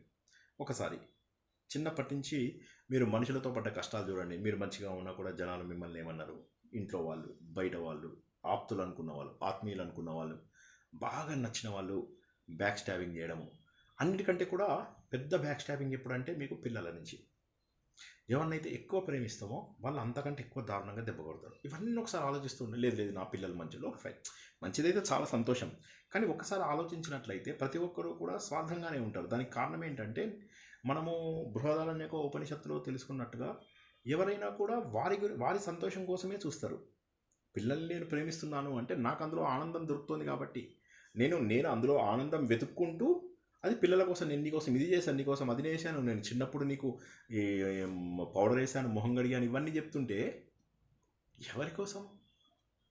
మనకు ఆనందం అనిపిస్తుంది. చిన్నపిల్లలు ఎంత బాగుంటారు, వాళ్ళు ఏ పని చేసినా మనకు వచ్చి గుండెల మీద నడుస్తుంటే పిల్లలు ఎంత ఆనందంగా అనిపిస్తుంది. వాడు భారతీయుడు సినిమా లోపల వాడు ఏమంటాడు తెలుసా, అంటే కొడుకుని చంపేద్దామని వాడు వెళ్తుంటే అప్పుడు మనీషా కొయిరాలా తర్వాత ఆమె అంటారు, ఎలా ఇంకొక కమల్ హాసన్ వచ్చి మాట్లాడుకుంటుంటారు ఎలా చంపుతారు అట్లా ఇట్లా అంటే, అప్పుడు ఆయన అంటాడు, నాకు ఈ పిల్లాడు పుట్టలేదని చెప్పేసి ఎన్నో నోవులు, ఎన్నో వ్రతాలు, ఎన్నో చేసిన తర్వాత పుట్టినటువంటి వాడు. చిన్నప్పుడు నా మీసాలు గడ్డాలు గుంజుతుంటే చాలా సంతోషపడ్డాన్ని, గుండెల మీద నడిపించుకున్నవాడిని, కానీ ఇవాళ వాడు భారతీయుడు కాదు అని చెప్పి తెలిసిన తర్వాత వాడిని చంపడానికి నేను సిద్ధమయ్యాను అని చెప్పేసి చెప్తాడు. సో అది అద్వైత భావం. అంటే ఏంటంటే మన పిల్లలు చేసిన తప్పులను కూడా మనం సరిగా గుర్తించి సరైన సమయానికి మందలించి అవసరం వస్తే దండించి చేయగలిగితే మంచిది. లేకపోతే ఒక వయసు తర్వాత వాళ్ళని ఏం చేయలేము ఇంకా మనం. సో ఇక్కడ మనము చూసినట్లయితే అద్వైత భావన రావాలి అంటే నేను ఈ దేహం కాదు, దేహంలో ఉండే చైతన్యము, దేహాన్ని ఇక్కడ వదిలేసి వెళ్ళిపోతాను, నేను దేహాన్ని వదిలేసిన తర్వాత ఏమవుతుంది అని అనుకునేటప్పుడు ఒక్కసారి మీకు తెలిసినటువంటి వాళ్ళ ఇంట్లో అంత్యేష్టి సంస్కారం అయినప్పుడు ఏం జరిగిందో చూడండి. అందరూ వస్తారు, రాగానే కొద్దిసేపు ఏడుస్తారు, అందరు ఇంట్లో లోపల కొంతమంది హడావిడి జనాలు ఉంటారు, వాళ్ళు వెళ్ళి అందరికీ కాఫీలు ఇస్తారు, ఏడవకు ఎంతో కొంత ఎంగిలిబడు అనుకుంటూ చెప్తూ ఉంటారు. సరే చూస్తుంటారు, వీళ్ళు కూడా ఏడుస్తూ ఉంటారు, ఇంకెంతమంది వచ్చారు మొత్తం వెళ్ళేదాకా. ఇప్పుడు అది ఆ బాడీని తీసేయాలి, లేకపోతే అది కుళ్ళిపోతుంది. సో ఇప్పుడు అది బాడీని ఎంతసేపు ఉంచుతారు? అదే బాడీ కోసం కదా జీవితం అంతా ఆ వ్యక్తి పోరాడి పోరాడి పోరాడి పోరాడి ఈ శరీరం కోసమే కదా అక్కడ అలా పడిపోయింది కర్ర. దానికోసం అని చెప్పేసి ఎంత పోరాటం. అంతకు ముందు రోజే అహంకారం, మా పిల్లలు వస్తున్నారు, మేము ఇది చేస్తున్నాం, మేము అది చేస్తున్నాం, నేను ఒక కొత్త బిల్డింగ్ ఉన్నాను నా పిల్లల కోసం, ఎన్ని ఆశలు. మా కజిన్ ఒక ఆయన మరణించాడు అనమాట, నాకంటే చిన్నవాడు. సో అక్కడికి వెళ్తే మా అక్కయ్యలు వీళ్ళు చాలా బాధపడుతున్నారు, వాళ్ళ బాధ తట్టుకోలేకపోయా. వాళ్ళు అన్నారు, రే తమ్ముడు ఇది నా ఇల్లు అన్నావు కదరా, ఏమైందిరా ఇప్పుడు అని. అంతే, వాడు అలా పడుకొని ఉన్నాడు. చిన్నప్పుడు ఓజిమాండియాస్ అని ఒక ఇది చదివామన్నమాట, మనము ఇంగ్లీష్ లోపల చదువుకున్నాం. ఓజిమాండియాస్ కింగ్ ఆఫ్ కింగ్స్ అని చెప్పేసి ఒక పెద్ద విశాలమైనటువంటి ఎడారి, ఆ ఎడారి లోపల ఒక విరిగిపోయినటువంటి విగ్రహం. ఆ విగ్రహం ఇలాగా మీసం ఇలా పైకి తిప్పి, నేను చెప్పినట్టుగా అందరు వింటారు, నేను చెప్పిందే శాసనం అని, కింగ్ ఆఫ్ కింగ్స్, రాజాది రాజు అని చెప్పి. ఇటు చూస్తే ఎవరు లేరు, అటు చూస్తే ఎవరు లేరు, ఇటు చూస్తే ఎవరు లేరు. ఎర్రటి ఎండ, ఆ ఎండ లోపల ముక్కలైపోయినటువంటి ఒక విగ్రహం. సో ఒక్కసారి ఏం శాశ్వతం అనేది ఆలోచించినట్లయితే జీవితంలో ఏం శాశ్వతం కాదు, అయిపోయింది. అక్కడ పడుకోబెట్టేశారు కర్రని, తీసుకెళ్ళాలి, దాన్ని తీసుకెళ్తారు, అయిపోయింది, తగలబెట్టేస్తారు. అప్పుడు ఇక కొద్దిగా శాంతి. ఇంటికి వచ్చిన తర్వాత ఇక మెల్లగా మధ్యాహ్నం అయ్యేసరికి కొద్దిగా రుచికరమైన వంటకాలు అవి చేస్తారు, తింటాం. మరి ఆ రోజు కూడా తినకుండా ఉండం కదా. రెండో రౌండ్ వాడు వెళ్తుంటే వాడు సాంబార్ వాడు అక్కడి నుంచి వెళ్తూ ఉంటాడు. ఏయ్ ఇట్రా అని పిలిచి మళ్ళీ ఇంకో రౌండ్ సాంబార్ వేయించుకొని మరి తినేసి ఎవరికి వాళ్ళు ఎవరి ఇళ్ళకి వాళ్ళు వెళ్ళిపోతారు. ఆ ఇంట్లో ఉన్న వాళ్ళకి కొంత బాధ ఉంటుంది. వాళ్ళకు ఉండదని చెప్పడం అబద్ధం. అయితే వాళ్ళకున్న బాధల్లో ఎక్కువ బాధలు ఏంటంటే భర్త పోతే భార్య, భార్య పోతే భర్త. ఇప్పుడు నా పరిస్థితి ఏంటి అని ఆలోచిస్తారు. నా పరిస్థితి ఏంటి అని ఆలోచించడమే కానీ ఇంకా వాళ్ళకి ఒక ఆధారం దొరికిందంటే దీన్ని కూడా క్రమ పద్ధతిలో మర్చిపోతారు. అట్లని చెప్పి it's not that they don't miss them. ఒక వ్యక్తిని ఒక వ్యక్తితో జీవితాన్ని పంచుకున్నప్పుడు వాళ్ళని కొంత మిస్ అవ్వడం సహజం. అది ఉండదని నేను అనను, అది చాలా తప్పు మాట. కాకపోతే ఇంకా కాలక్రమేణా దారిలోకి వెళ్ళిపోతుంది, మామూలు మామూలు జీవితం అయిపోతుంది. సో 12 రోజులు అయ్యేసరికి 12వ రోజు నాడు పండగ గ్రాండ్గా చేస్తారు. తర్వాత మంత్లీ చేస్తారు, మాసికాలు. మొత్తం 18 మాసికాలు ఉంటాయి, 18 ఉంటాయి అన్నమాట కార్యాలు. ఆ 18 కార్యాలకు స్వీట్లు కూడా పెడతారు కదా, 18 స్వీట్లు పెడతారు మట్టుకోవడానికి. అంత స్వీట్స్, తీపి పదార్థాలు అన్నీ కడుపు నిండా తిండికే పెడతారు. 18 పెట్టేసిన తర్వాత ఈ 18 లోపల పిల్లలకి మధ్య మధ్యలో లీవులు దొరకవు. ఒకడు వస్తే ఒకడు రాడు, ఒకడు వస్తే ఒకడు రాడు, ఒక్కొక్కసారి ఎవ్వరు రారు. భార్యో భర్తో ఇద్దరిలో మిగిలిన వాళ్ళు వాళ్ళే పెట్టేస్తారు. ఎవడో ఒక బ్రాహ్మణ్ని పిలిపించి పెట్టేస్తారు. తర్వాత 18 అయిపోయాక అమ్మయ్య రిలాక్స్డ్. ఇక 1 ఇయర్కి ఒకసారి పెడితే చాలు. ఒక్కసారి ఆలోచించండి, దీనికోసమా మనం ఉన్నది? ఆలోచించినప్పుడు ఏమవుతుందంటే లేదు, నేను ఇలా పడిపోయేటటువంటి ఒక చిన్న కట్టెను కాదు, నేను ఈ దేహాన్ని కాదు. నిరంతరము వీళ్ళ కోసమే ఆలోచించినటువంటి బ్రెయిన్ ఇవాళ ఏమైంది? నిరంతరము వీళ్ళే నా బాధ్యత, వీళ్ళే నా ఆలంబర అనుకున్నప్పుడు వాళ్ళందరూ ఏమయ్యారు? ఆలోచించినట్టయితే ఇదంతా కూడా అసత్యం అన్నటువంటి మాట ఆలోచన ద్వారా మాత్రమే తెలుస్తుంది. ఆలోచన లేని వాడికి సత్యం తెలిసే అవకాశం లేదు. ఆలోచన చేయని వాడు ఎప్పుడూ సత్యం తెలియదు. ఎప్పుడు కూడా పిల్లలు, మనవళ్ళు, మనవరాళ్ళు, టీవీలు, ఇంటికి వచ్చే చుట్టాలు, ఎవడొచ్చాడంటే నా బాబాయ్ పిల్లలు, నా మేనమామ తమ్ముడి కొడుకు, నాకు తెలిసిన వాళ్ళ చుట్టాలు, ఇవే మాట్లాడుతూ ఉంటారు. 50 ఏళ్ళ తర్వాత కూడా ఈ చుట్టాలు, ఈ స్నేహితులు, వీళ్ళందరూ వెనకాల పడడం. ఒక దేశ సేవ లేదు, ఒక ధర్మానికి సేవ లేదు. ఇవి చేస్తూ ఈ శరీరాన్ని, ఈ శరీరంతో ఏర్పడినటువంటి బంధాలతోటి ముడిపడి ఉన్నవాడు అద్వైతం ఎప్పుడూ అర్థం చేసుకోలేడు. కానీ ఎప్పుడైతే నాలో ప్రవహిస్తున్నటువంటి ఒక చైతన్యం, ఇది విశ్వ చైతన్యము, ఈ విశ్వ చైతన్యానికి నా కుండలిని శక్తిని నేను గనక అనుసంధానం చేసినట్లయితే, భాగవతంలో 2వ చాప్టర్లోనే చెప్పేశాడు. ఎక్కువ దూరం 18 చాప్టర్ మొత్తం చివరి దాకా 12 అధ్యాయాల దాకా తీసుకెళ్ళాల. 2వ దాంట్లోనే చెప్పేశాడు డైరెక్ట్గా, కుండలిని శక్తిని జాగృతం చేయి, మెడిటేషన్ ద్వారా భగవంతుని చేరుకో. ఎందుకు చేరుకోవాలి భగవంతుని? ఎందుకంటే అదే పర్మనెంట్ విషయము, అదే శాశ్వతమైనటువంటి విషయము. నువ్వు ఒక శాశ్వతమైనటువంటి వస్తువువి. మరణించిన తర్వాత మనకి ఇచ్చేటటువంటిది పిండ శరీరము, యాతన శరీరము అని 2 రకాలు ఉంటాయి. పిండ శరీరము మనం 12 రోజుల పాటు చేసే కర్మకాండాల వల్ల పిండాలు ఏర్పడతాయి. అందులో కూడా ఆ 12 రోజుల్లో ఎవడో సరిగ్గా చేయలేదు, కాలో చెయ్యో వంకరగా ఉంటుంది. ఆ వంకర కాళ్ళతోటే పిండ శరీరం ఏర్పడుతుంది కదా. 12 రోజులు ప్రయాణం మొదలవుతుంది. 12వ రోజు కల్లా ఇక్కడి నుంచి వెళ్ళిపోవాలి. దారిలో వాళ్ళు కొట్టుకుంటూ వెళ్తారు, అసలే కుంటి కాలు. ఇప్పుడేమో దానికి తోడు వీళ్ళు చేటుగా ముళ్ళకర్రతో కొడుతూ తీసుకెళ్తూ ఉంటారు. ఇక్కడేదో గుర్రం వచ్చి కూర్చుందాం, కార్ ఎదురా, ఏసీ కార్ తీసుకురా. ఏసీ కార్ ఉండదు.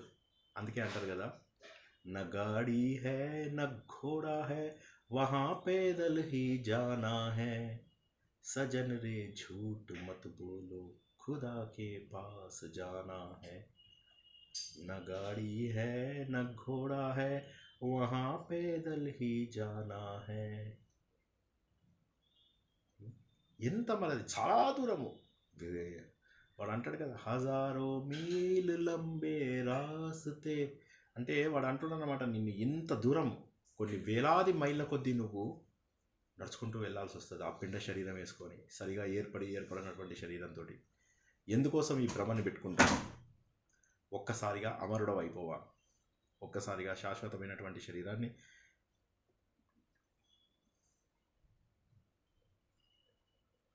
ఏర్పరచుకోవా. ఒక్కసారి నువ్వు నీలో ఉన్నటువంటి శాశ్వతత్వాన్ని తెలుసుకోవా? ఒక్కసారి నీ లోపల మరణం లేనటువంటి ఆ వస్తువును గుర్తించవా? ఆ మరణం లేనటువంటి వస్తువే నీ లోపల ఆదిత్య రూపంలో చైతన్యవంతంగా ఉంది. అందుకే గాయత్రి మంత్రం లోపల నా అజ్ఞానాన్ని తొలగించు నీ ప్రకాశంతో అని అంటాడు. ఇంత గొప్పది ఆదిత్య మంత్రం. ఆదిత్య అంటే అద్వైతానికి నిన్ను దగ్గర తీసుకెళ్లేటటువంటి మంత్రం.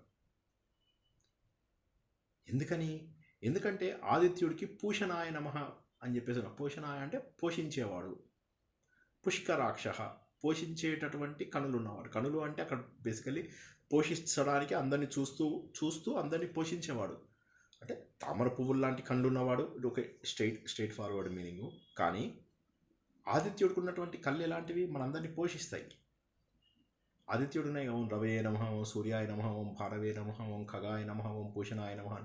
అది పోషించేటటువంటి తత్వం ఉన్నటువంటి వాడి భగవంతుడు. అలా మొత్తం ప్రపంచాన్ని తను అంటిపెట్టుకొని ఉన్నాడు, అందరినీ పోషించాలి. సో భర్త నుంచి మొదలెట్టి పుష్కరాక్ష వరకు చూసుకున్నట్లయితే భగవంతుడు మనల్ని ఎలా పోషిస్తున్నాడో తెలుస్తున్నాడు. మరి ఏముంది సూర్యుడి దగ్గర? ఏముంది మనకు? మహాస్వనః. సూర్యుడి లోపల ఓంకార శబ్దం వినిపిస్తుంది. భగవంతుడితో పాటు వచ్చినట్టు ఆ ఉ మా, సృష్టి స్థితి లయ, సృష్టి స్థితి లయ. హనుమ అని ఎందుకు వచ్చింది అనుకున్నారు? హనుమ అంటే ఓంకార రూపం. హనుమ అంటే ఒక రూపం పెట్టి మనం ఏదో దేవుడిగా పూజిస్తున్నాం, కానీ అది కాదు. హనుమ అనేటటువంటి దాంట్లో ఆ ఉ మా అనేటటువంటి ఒక బీజాక్షరాన్ని కలిపారు. ఆ బీజాక్షరమైనటువంటి ఓంకారము పుష్కరాక్షుడైనటువంటి ఆదిత్యుడి లోపల మహాస్వనః అద్భుతమైనటువంటి నాదంగా వినిపిస్తుంది. సూర్యుడిలోని శబ్దాన్ని విన్నట్లయితే ఓంకారం మనకు తెలుస్తూ ఉంటుంది. ఓ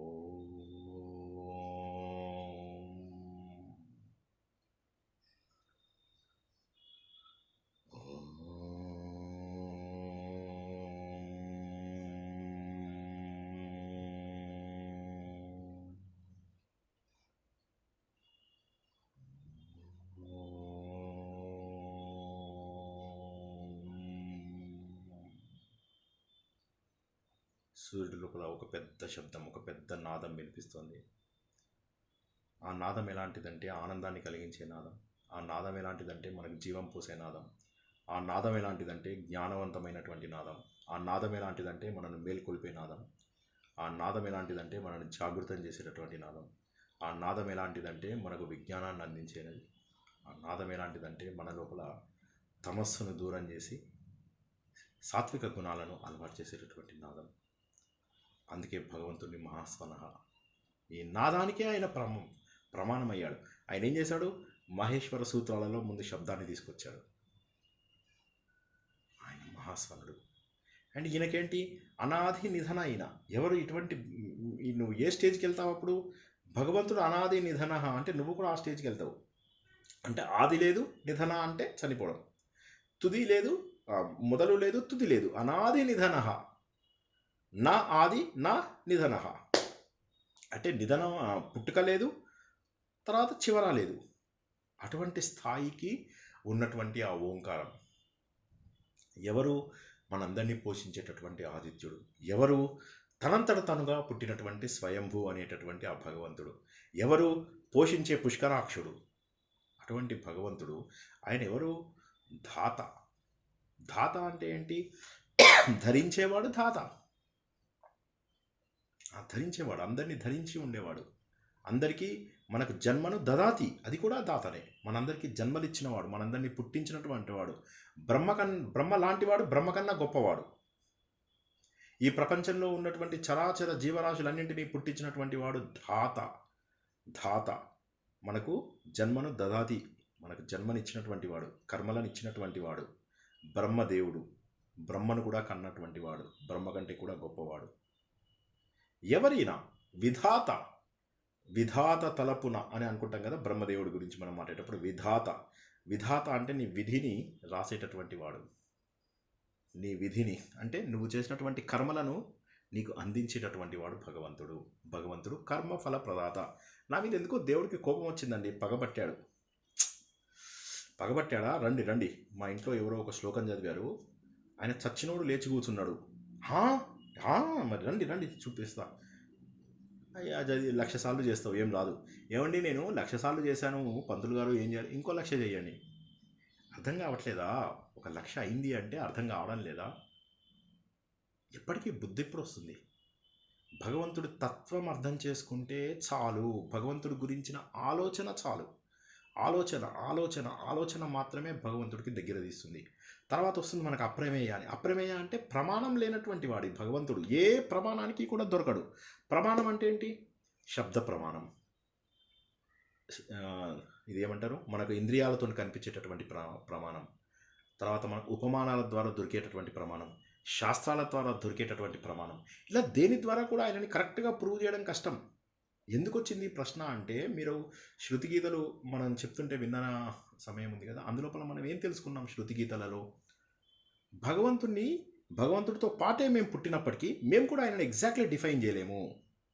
భగవంతుడు ఇంత పొట్టు ఉంటాడు, ఇంత పొడుగు ఉంటాడు, ఇంత అణువు కంటే చిన్నగా ఉంటాడు, దీనికంటే పెద్ద, ఎలా కంపేర్ చేస్తాం? దేంతో కంపేర్ చేస్తాం? ఉపమాన ప్రమాణము లేదు, ఇంద్రియాలతో తెలుసుకునే ప్రమాణము లేదు. ఇంద్రియాలంటే కళ్ళతోటి, సినిమాలలోనే కనిపిస్తాడు దేవుడు, మనకు అలా కళ్ళలోకి చెవుల్లోకి కనిపించడు కదా భగవంతుడు. మరి ఎలాగా? అటువంటి అప్రమేయుడు భగవంతుడు. ఆయన కర్మఫల ప్రదాత. అటువంటి భగవంతుని మనం ఏంటంటే మనిషి స్థాయికి దింపేస్తున్నాం. మనిషి స్థాయికి దింపి దేవుణ్ణి ఒక మనిషిని చేస్తున్నాం. చేసి ఆయనకు మనం డిసైడ్ చేస్తున్నాం ఏం చేయాలో చెప్తున్నాం. దేవుడా నాకు ఈ కోరిక తీర్చు, టకటక టకటక టకటక వేసే 100 రూపాయలకి 1000 కోరికలు. ఒక్కసారి ఆలోచించండి ఎంతవరకు ధర్మం. నిన్నేమని తెలుసుకున్నాం మనం? మన హృదయంలో ఉన్నటువంటి ఆ భగవంతుడు పద్మనాభుడు. మన హృదయంలో ఉన్నటువంటి ఆ నాభిస్థానం, పద్మముకు నాభి. పద్మనాభుడు అని ఎందుకంటారు తెలుసా దేవుణ్ణి? సృష్టి ఇది క్లోజ్ చేసినప్పుడేమో సృష్టి, ఇంకా మనం అక్కడ దాకా రాలేదు. నాకు ఇప్పుడు ఇది క్లోజ్ చేసినప్పుడు ప్రళయం, ఓపెన్ చేసినప్పుడు సృష్టి, క్లోజ్ చేసినప్పుడు ప్రళయం, ఓపెన్ చేసినప్పుడు సృష్టి, క్లోజ్ చేసినప్పుడు తిరోభావం. అందరినీ తన దగ్గర దాచాడు, అందరినీ సూక్ష్మ శరీరాలతో దాచేశాడు, కారణ శరీరాలతోటి. ఓపెన్ చేసినప్పుడు మళ్ళీ మనము స్థూల శరీరాలతో. అటువంటి ఆ పద్మనాభుడు, అటువంటి భగవంతుడు మన కర్మలకు అనుసారంగా మాత్రమే చేస్తాడు. కనీసం ఇప్పటికైనా సత్కర్మలు చేద్దాం. దేశసేవ, ధర్మసేవ తప్పక ప్రతి ఒక్కరూ చేయవలసినవి ఏవైతే ఉన్నాయో అందులో దేశసేవ అన్నిటికంటే గొప్పది. దేశాన్ని మించినది ఇంకోటి లేదు. అటువంటి భగవంతుడు మన విధి విధానాలను, విధాత అంటే ఒకటేమో ఫేట్ రాసినటువంటి వాడు, ఇంకొకటి ఏంటంటే ఈ విధాత అనేదానికి ఇంకొక గొప్ప అర్థం ఏంటంటే విధి విధానాలు. అంటే ఈ ప్రపంచం మొత్తము ఒక క్రమ పద్ధతిగా. మనము జ్యోతిషం క్లాస్ లోపల ఏం తెలుసుకున్నాం? సూర్యుడు తిరుగుతుంటాడు. సూర్యుడు మామూలుగా తిరుగుతాడా? మన భూమిని ఆధారంగా చేసుకుంటే హీజ్ ఏ స్టేబుల్. కానీ ఒకసారి కనుక మనము విశ్వాన్ని ఆధారంగా చేసుకుంటే సూర్యుడు కూడా తిరుగుతున్నాడు. సూర్యుడి కంటే కూడా పెద్ద నక్షత్రాలు చాలా ఉన్నాయి. సూర్యుని నక్షత్రంగా కూడా కన్సిడర్ చేస్తాం సైన్స్ ప్రకారం.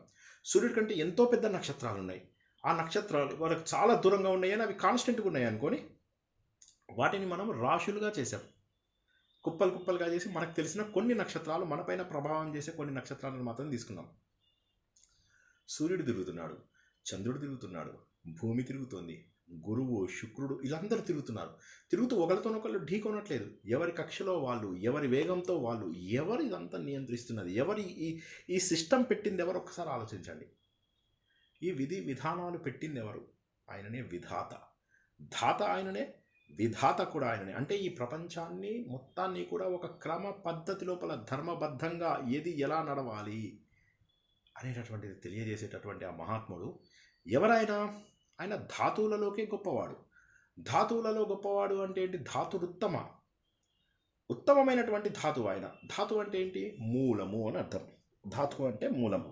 ఐరన్ ఓరు ఇవన్నీ ఉంటాయి కదా, అల్యూమినియంకి ఒక ఓరు ఉంటుంది, ఐరన్కి ఒక ఓరు ఉంటుంది, ఇవన్నీ ధాతువులు. అవి వీటితోటి మనం ఏం చేస్తుంటాము? రకరకాల మెటీరియల్స్ తయారవుతూ ఉంటాయి మనకు. ఇవి ధాతువులు, రా ప్రొడక్ట్స్. ఇది కాక మన శరీరంలో ధాతువులు ఉంటాయి. సప్త ధాతువులు స్వేదంతో కలుపుకుంటే అష్టధాతువులు అని చెప్పేసి. ప్రతి ధాతువుకు ఒక దేవత ఉంటాడు, పుష్టి కలిగించడానికి ఒక దేవుడు ఉంటాడు అని చెప్పేసి మనం అనుకున్నాం. ఇది కాక ధాతువు అంటే మూలము. మూలము అంటే ఈ ప్రపంచం మొత్తానికి ఆయననే మూలము. ఈ ప్రపంచం మొత్తానికి కూడా ఆయన నుంచి వచ్చినటువంటివే.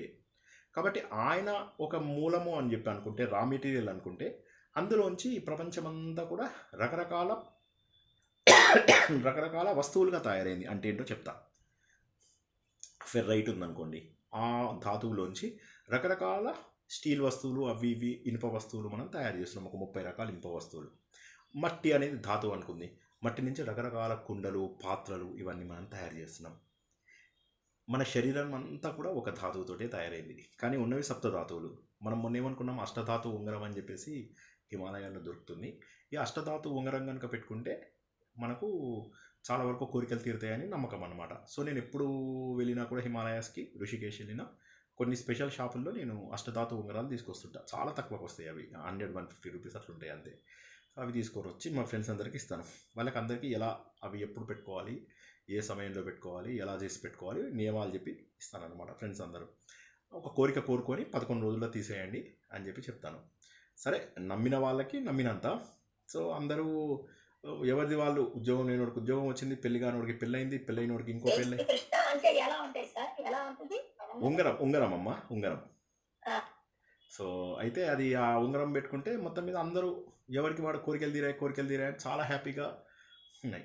ఒక్క ఫ్రెండ్ మాత్రం కొద్దిగా డౌట్గా అడిగాను. 10 రోజులు అయిపోయింది, 12 రోజులు అయిపోయింది, ఏం ఫీడ్బ్యాక్ ఇవ్వట్లేదు ఏంటి. సరే అడిగాను, ఏందయ్యా అలిగావా, ఏమైంది, ఏం చెప్పట్లేదు, ఉంగరం ఇచ్చాక కూడా 15 రోజులు అయిపోయింది, ఏమి ఫీడ్బ్యాక్ ఇవ్వడం లేదు అంటే. అంటే అట్లా కోరికలు ఏం తీరలేదు అన్నాడు. అంటే ఏం కోరిక కోరుకున్నావు ముందు అది చెప్పు అన్నాడు. అంటే ఏం లేదు, కొద్దిగా వైఫ్ నాతో ప్రేమగా ఉండాలనుకున్నాను అని.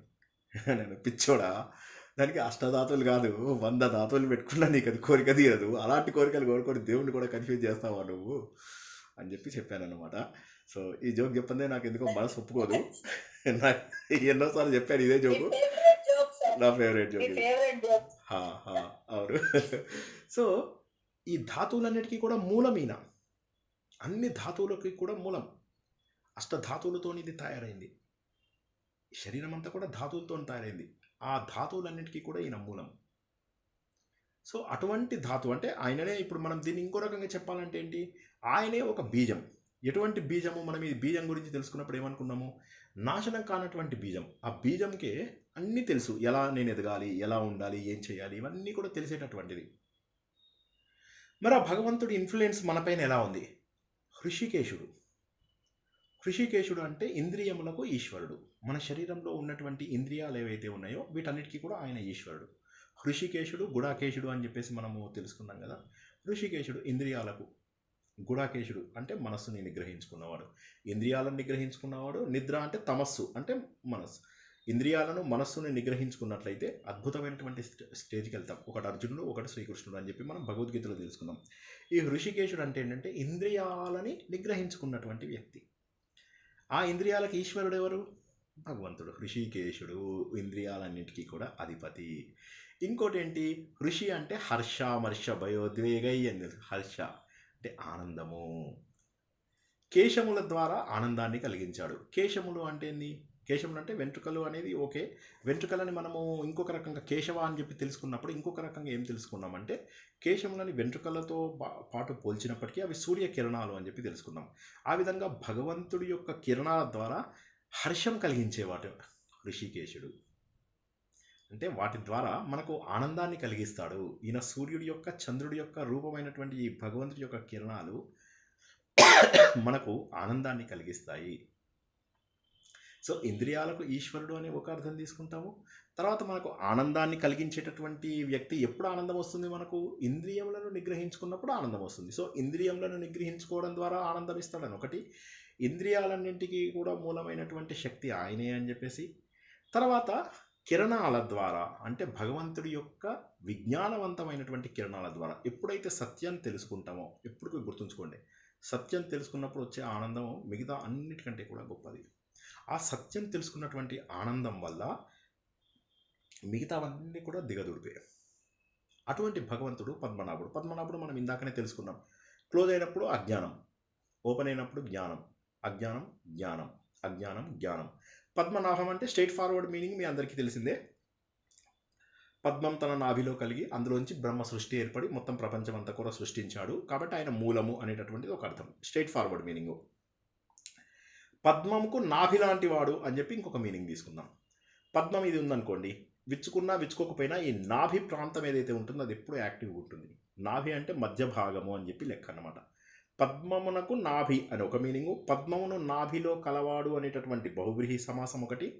తర్వాత మనము పద్మం అంటే ఇలా మామూలుగా వికసించడము అంటే సృష్టి లయము, సృష్టి లయము, సృష్టి లయము, దీనికి మధ్యలో ఉన్నటువంటి వాడు. మరి పద్మం ఎక్కడుంది? మన హృదయంలో ఉంది. మన శరీరం అంతా కూడా భగవంతుడు వ్యాపించి ఉన్నప్పటికీ కూడా ఈ హృదయం అనేటటువంటిది నాభి స్థానానికి దగ్గర ఉంది. అంటే భగవంతుడు ఇక్కడ ఉన్నాడు. అంటే ఇక్కడ ఎక్కువగా మన స్పందనలకు ఆధారంగా ఉన్నటువంటి వాడు. అందుకే ఒక్కసారి హృదయం ఆగిపోయింది అంటే, అంటే హృదయం కనుక పంపు చేయడము, రక్త ప్రసరణ ఆపేసింది అంటే మనం అందులోపల లేవు. సో అటువంటి వాడు ఎవరైనా ఋషికేశ పద్మనాభ సురేష. సురేష అంటే ఏంటి? అమర ప్రభు అని ఇక్కడ వస్తుంది. మనం సురేష అని కూడా తెలుసుకుందాం కదా. సుర ఈశుడు అన్న అమర ప్రభు అన్న ఒకటే. పద్మనాభం సురేషం అని చెప్పేసి చదువుకుంటాం కదా. సో అలాగే ఇక్కడ కూడా మళ్ళీ అదే వచ్చింది. ఋషికేశం పద్మనాభం సురేషం బదులుగా అమర ప్రభు అని వచ్చింది. సుర ఈశం. సుర అంటే దేవతలు, దేవతలకు ఈశ్వరుడు లాంటి వాడు ఈయన.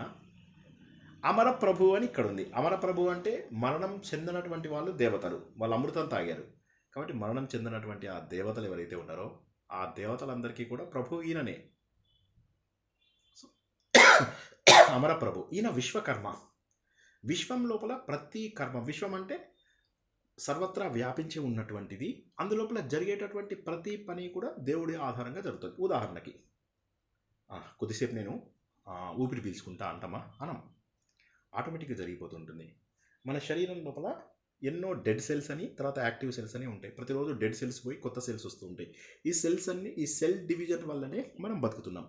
ఈ సెల్ డివిజను అవసరమైన దానికంటే ఎక్కువ అయిందంటే దాన్ని క్యాన్సర్ అంటారు, అంతే కదా.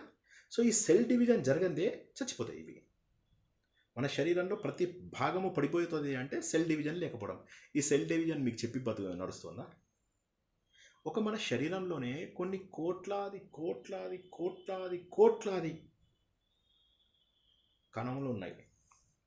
మన బ్రెయిన్లోంచి ఒక చిన్న ముక్కని, ఇంత ముక్కని తీసి బయటికి, ఇంత ముక్కని, బ్రెయిన్ ఇంత ఉంటుంది, ఒక చిన్న ముక్కని బయటికి తీయండి, దాన్ని ఇలా ఎలాంగేట్ చేసుకుంటూ వెళ్ళండి. ఈ భూమి చుట్టూ 3 సార్లు తిప్పచ్చు దాన్ని. అంటే ఎంత సర్క్యూటరీ లోపల ఉంది అనేది గుర్తుంచుకోండి. ఇవన్నీ కూడా ఎవరి కర్మలు వాళ్ళు ఆటోమేటిక్గా చేస్తున్నాయి. ఈ విశ్వం లోపల ఉన్నటువంటి సకల కర్మలు కూడా భగవంతుడి ద్వారానే జరుగుతున్నాయి. అంటే ఈ సృష్టి నిర్మాణము ఏదైతే చేశాడో భగవంతుడు చాలా అద్భుతంగా చేసి ఎవరి డ్యూటీస్ వాళ్ళకి ఇచ్చేశాడు. ఉదాహరణకి మీరు ఒక చిన్న మనకి ఇప్పుడు ఒకరు గర్భం దాలిస్తే మెల్లమెల్లగా పెరగడము. అదేవిధంగా ఒక చెట్టుకు విత్తనం ఉందనుకోండి, ఆ విత్తనం లోపల తెలుసుకునే శక్తి కూడా ఉంది. అంటే నేను పెరగాలి అంటే కావలసినటువంటి సామగ్రితో పాటు తెలివితేటలు. దీన్ని మనము ఉపాదాన కారణం, నిమిత్త కారణం అని చాలాసార్లు తెలుసుకుందాం. నిమిత్తం అంటే దేనివల్ల, ఉపాదానం అంటే మెటీరియల్. ఒకటేమో మెటీరియల్ కారణము, ఇంకోటి టాలెంట్. ఉదాహరణకి మీ ఇంట్లోపల కార్పెంటరీ వర్క్ చేయాలనుకోండి. కార్పెంటరీ వర్క్ చేయాలంటే ఏమంటారు మీరు? బాబు కార్పెంటరీ మా ఇంట్లో ఈ పనులు చేయాలంటే మెటీరియల్ మీరు తెచ్చుకుంటారా, నేను తెచ్చుకోవాలన్నా? అప్పుడు మనం ఏమంటాం, సరే మెటీరియల్ నువ్వే తెచ్చుకో, స్కిల్ కూడా నీదే. సో మెటీరియల్ ఏదైతే ఉంటుందో ఆ మెటీరియల్ అంతా కూడా ఉపాదానం, నిమిత్తం ఆయన, అంటే he is responsible for doing it. So ఈ రెండు కూడా భగవంతుడు ఆటోమేటిక్గా దానికి ఇచ్చేశాడు.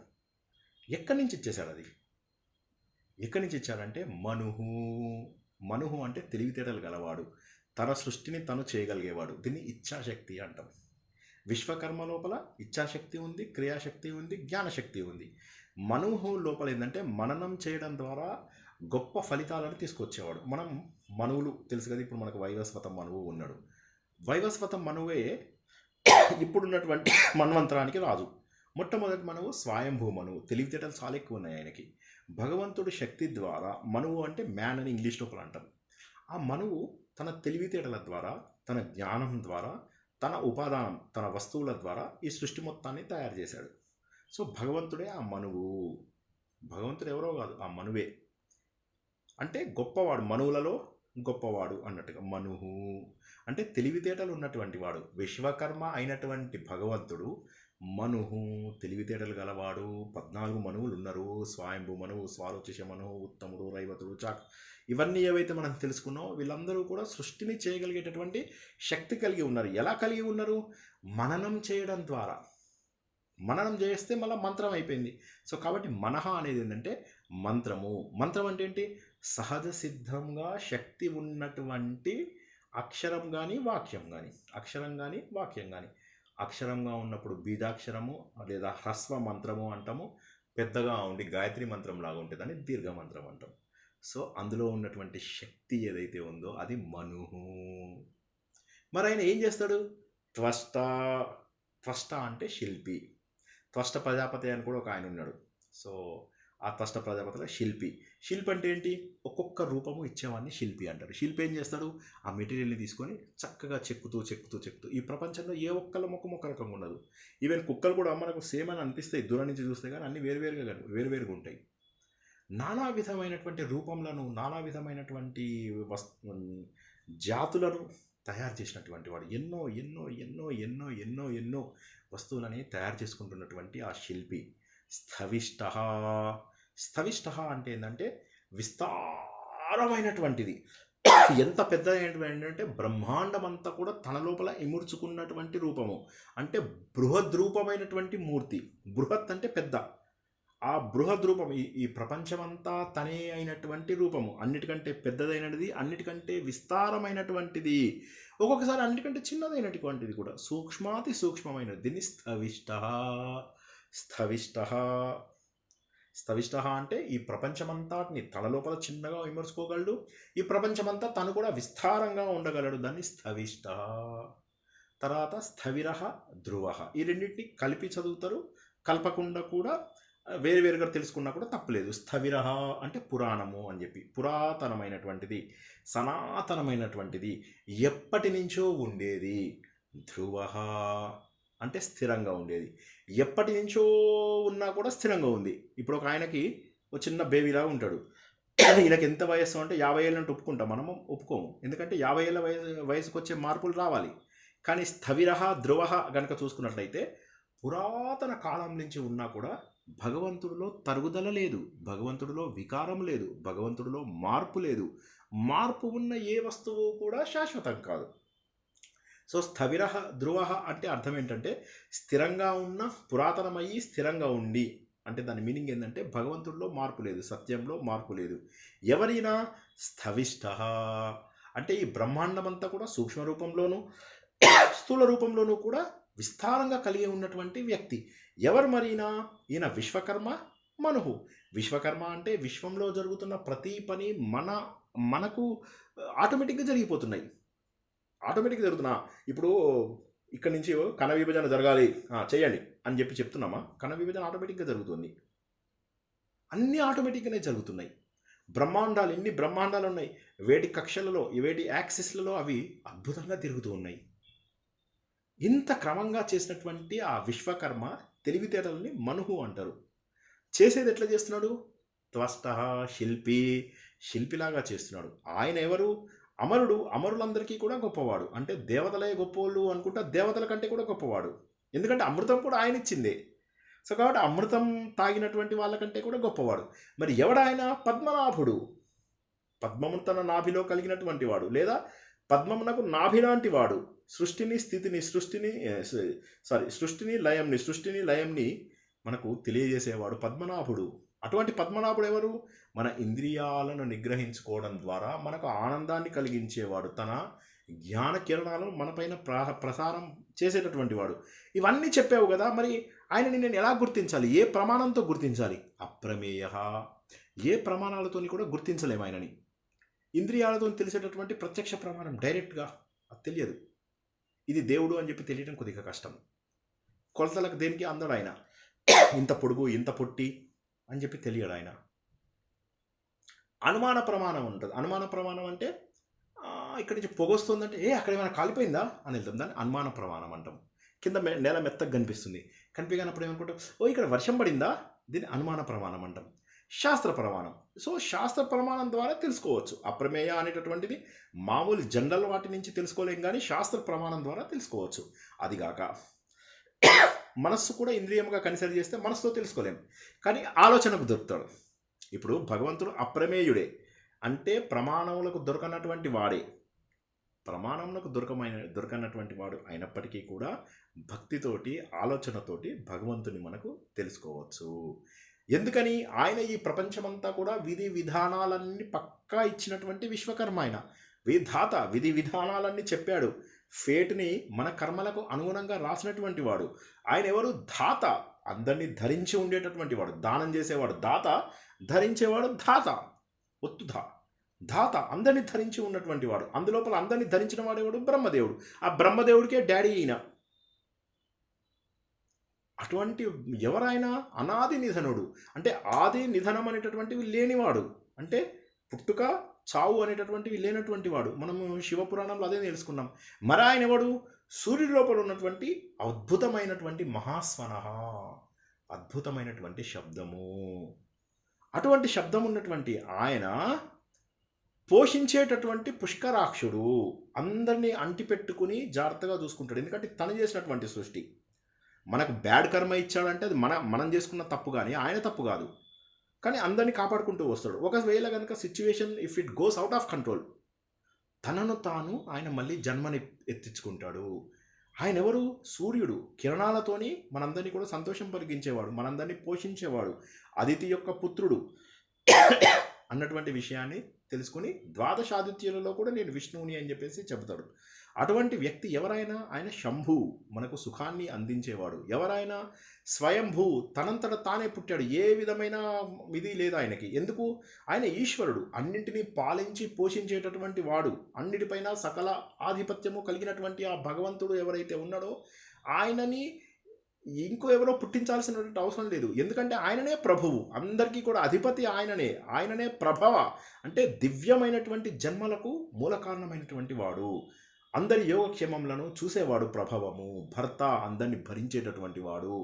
గత వారం తెలుసుకున్నటువంటి భావన అంటే మన కర్మలను మనకు అందించేవాడు, మనం ఎలా ఉండాలో తెలియజేసేవాడు. ఇది కాక భావన అంటే ఇంకో మీనింగ్ ఏంటంటే మన లోపల కల్మషాలు కూడా తొలగించేవాడు, మాలిన్యాలు కూడా తొలగించి మనను మళ్ళీ పునర్జీవించేలాగా చేసేటటువంటి వాడు భగవంతుడు. చాలా అద్భుతమైనటువంటి పదాలని తెలుసుకున్నాం ఈరోజు. ఆత్మసుఖము వీడిని ఆట కొరకు పాత్ర పోషణ చేసేది సూత్రధారి, విశ్రమించదని పాదం ఆశ్రయించి పరమకరుణాంతరంగ శ్రీపాంతరంగ. జై శ్రీకృష్ణ. ఒక 5 నిమిషాలు ఎవరికైనా సందేహాలు ఉంటే అడగండి. జనరల్గా భగవంతుడు మీకు విష్ణు సహస్రనామం మొత్తము వెరీ సిమిలర్గా ఉంటుంది.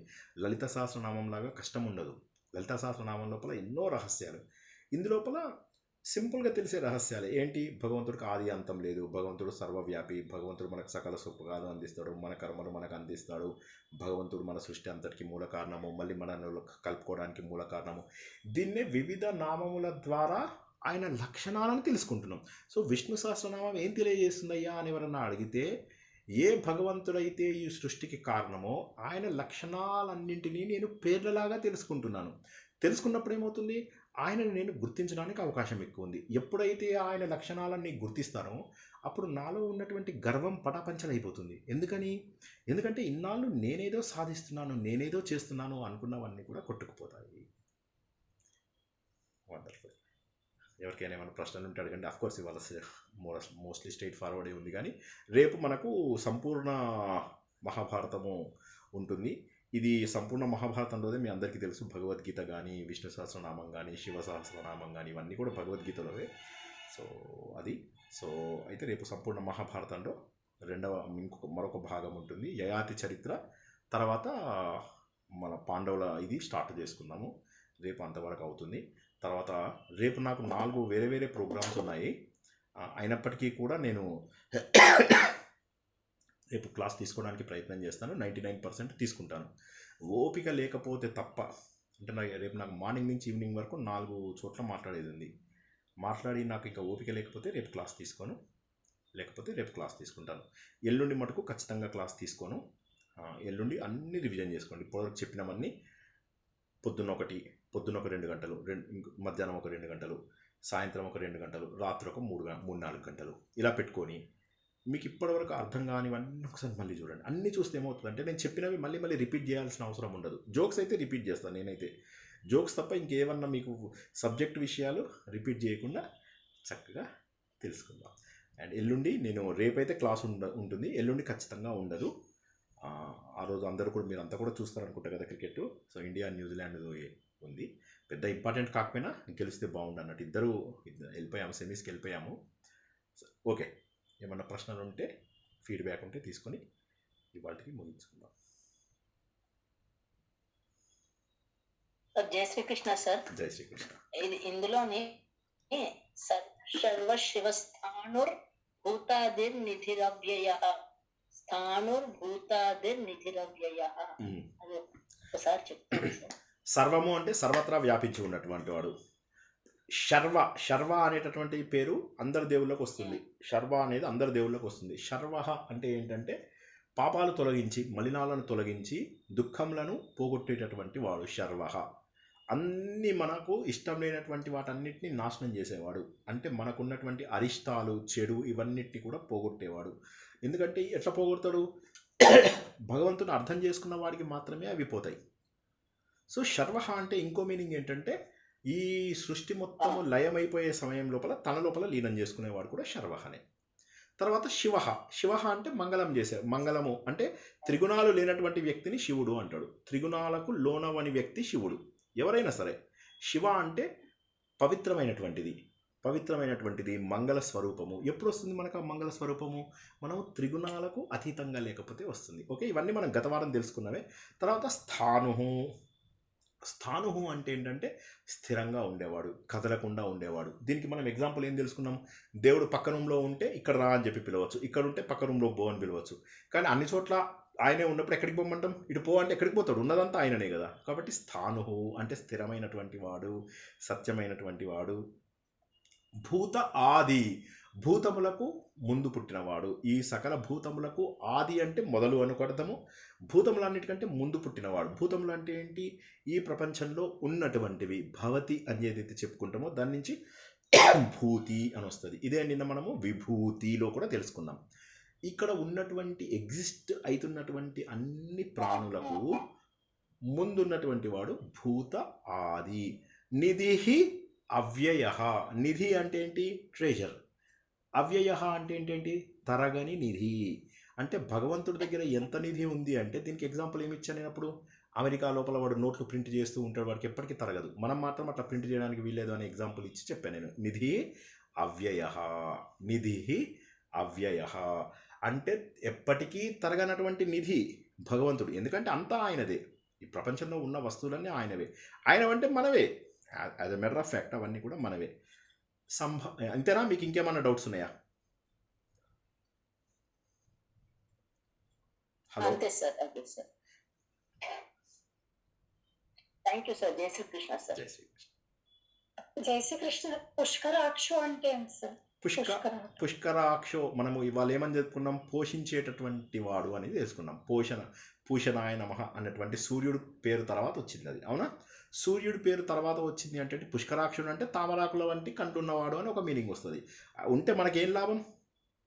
వాళ్ళకు అలా ఉంటే మనకేం లాభం అంటే ఏంటంటే ఒకటేమో చల్లని చూపులు అని, కరుణ కలిగినటువంటి చూపులు అని చెప్పేసి, మళ్ళీ ఇంకోసారి ఎర్రని చూపులు ఉన్నది కూడా ఒకసారి వస్తుంది. సో అందుకోసం ఆ చూపులు అనేటటువంటి వాటికి ఏమని అనుకుంటామంటే భగవంతుడు అన్నీ కూడా గ్రహిస్తూ పోషిస్తూ ఉంటాడు మనని. పోషించడం అంటే ఏంటి? మనందరినీ ఉండేలాగా చేస్తాడు. అందుకే సూర్యుడిని పూషణాయ నమః అంటారు. అలా ఆ పుష్కరాక్ష అంటే పోషించేటటువంటి కళ్ళున్నటువంటి వాడు, అంటే అందరినీ కనిపెట్టుకుని ఉంటాడు అని మీనింగ్. జై శ్రీకృష్ణ. Thank you sir.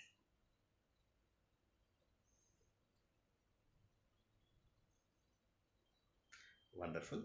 చదువు అంటే నేనేమంటానంటే ఎన్నిసార్లు వినగలిగితే అన్నిసార్లు వినండి. ఎందుకు చెప్తున్నానంటే నాకేమీ లాభం లేదు, మళ్ళీ మళ్ళీ చెప్తున్నాను కదా, మీకు చాలా సులభం అవుతుంది. దయచేసి సండే ఇవాళ కూడా వినండి, 2-3 సార్లు వీళ్ళు పడుకునేదాకా వింటూనే ఉండండి. తర్వాత సండే నాడు మీకు బాగా టైం దొరుకుతుంది.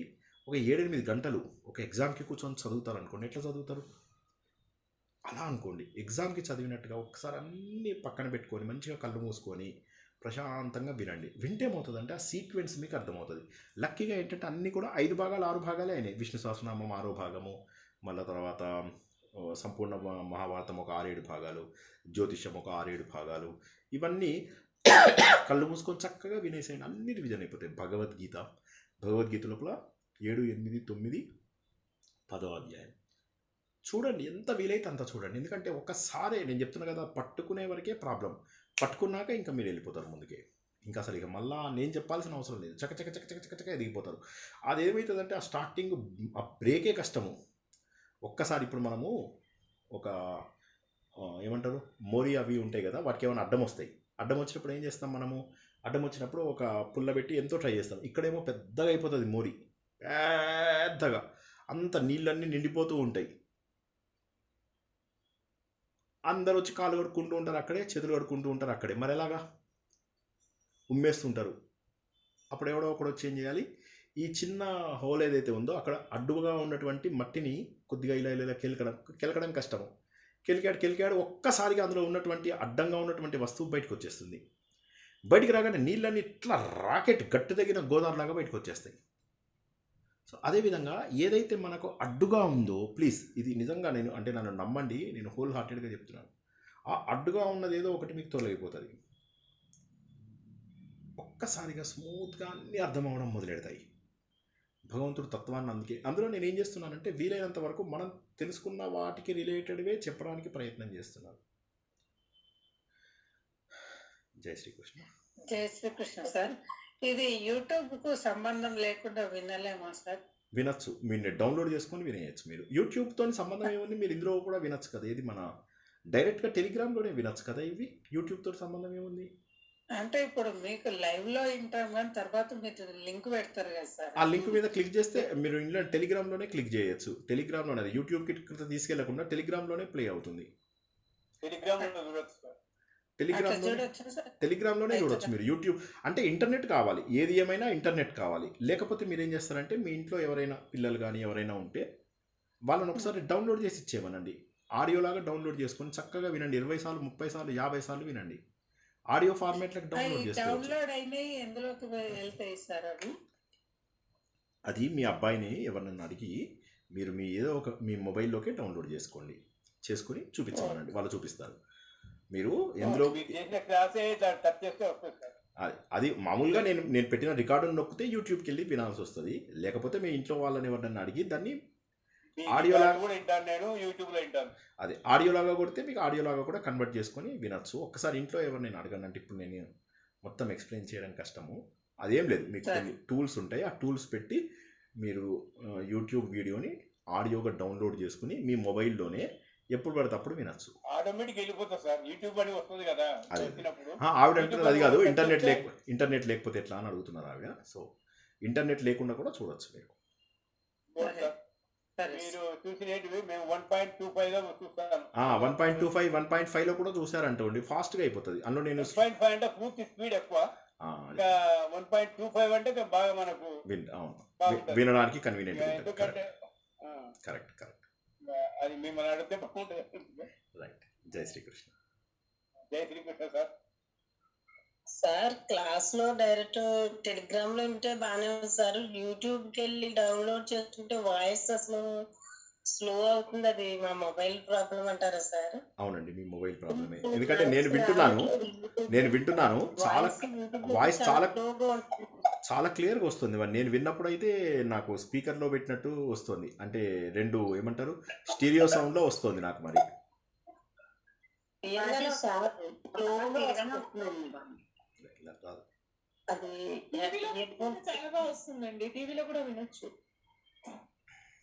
టీవీలో కాదు, మీరు మొబైల్లో కూడా ఇయర్ ఫోన్స్ పెట్టుకొని వినండి. పోనీ మీకు ఇయర్ ఫోన్స్ వస్తే చక్కగా ఇయర్ ఫోన్స్ పెట్టుకొని వినండి. మీకు సౌండ్ తక్కువ అనిపిస్తుంది అంటే మీకు అది కేవలము ఇది ఇయర్ ఫోన్స్ పెట్టుకోండి, చాలా చక్కగా వినిపిస్తుంది. ఇప్పుడు నేను చెక్ చేస్తున్నాను కదా, చెక్ చేసిన తర్వాత నేను అప్లోడ్ చేస్తున్నాను. అప్లోడింగ్ చేసిన తర్వాత మళ్ళీ ఫస్ట్ 2 వ్యూస్ నావే ఉంటున్నాయి. క్లియర్గా ఉందా లేదా వాయిస్, మధ్యలో అన్ని చెక్ చేసుకుంటూ వెళ్తాను. నేను ఒకసారి కంప్లీట్ చెక్ చేస్తాను. వాయిస్ చాలా క్లియర్గా ఉంది, చాలా అంటే చాలా క్లియర్గా ఉంది. చూడండి,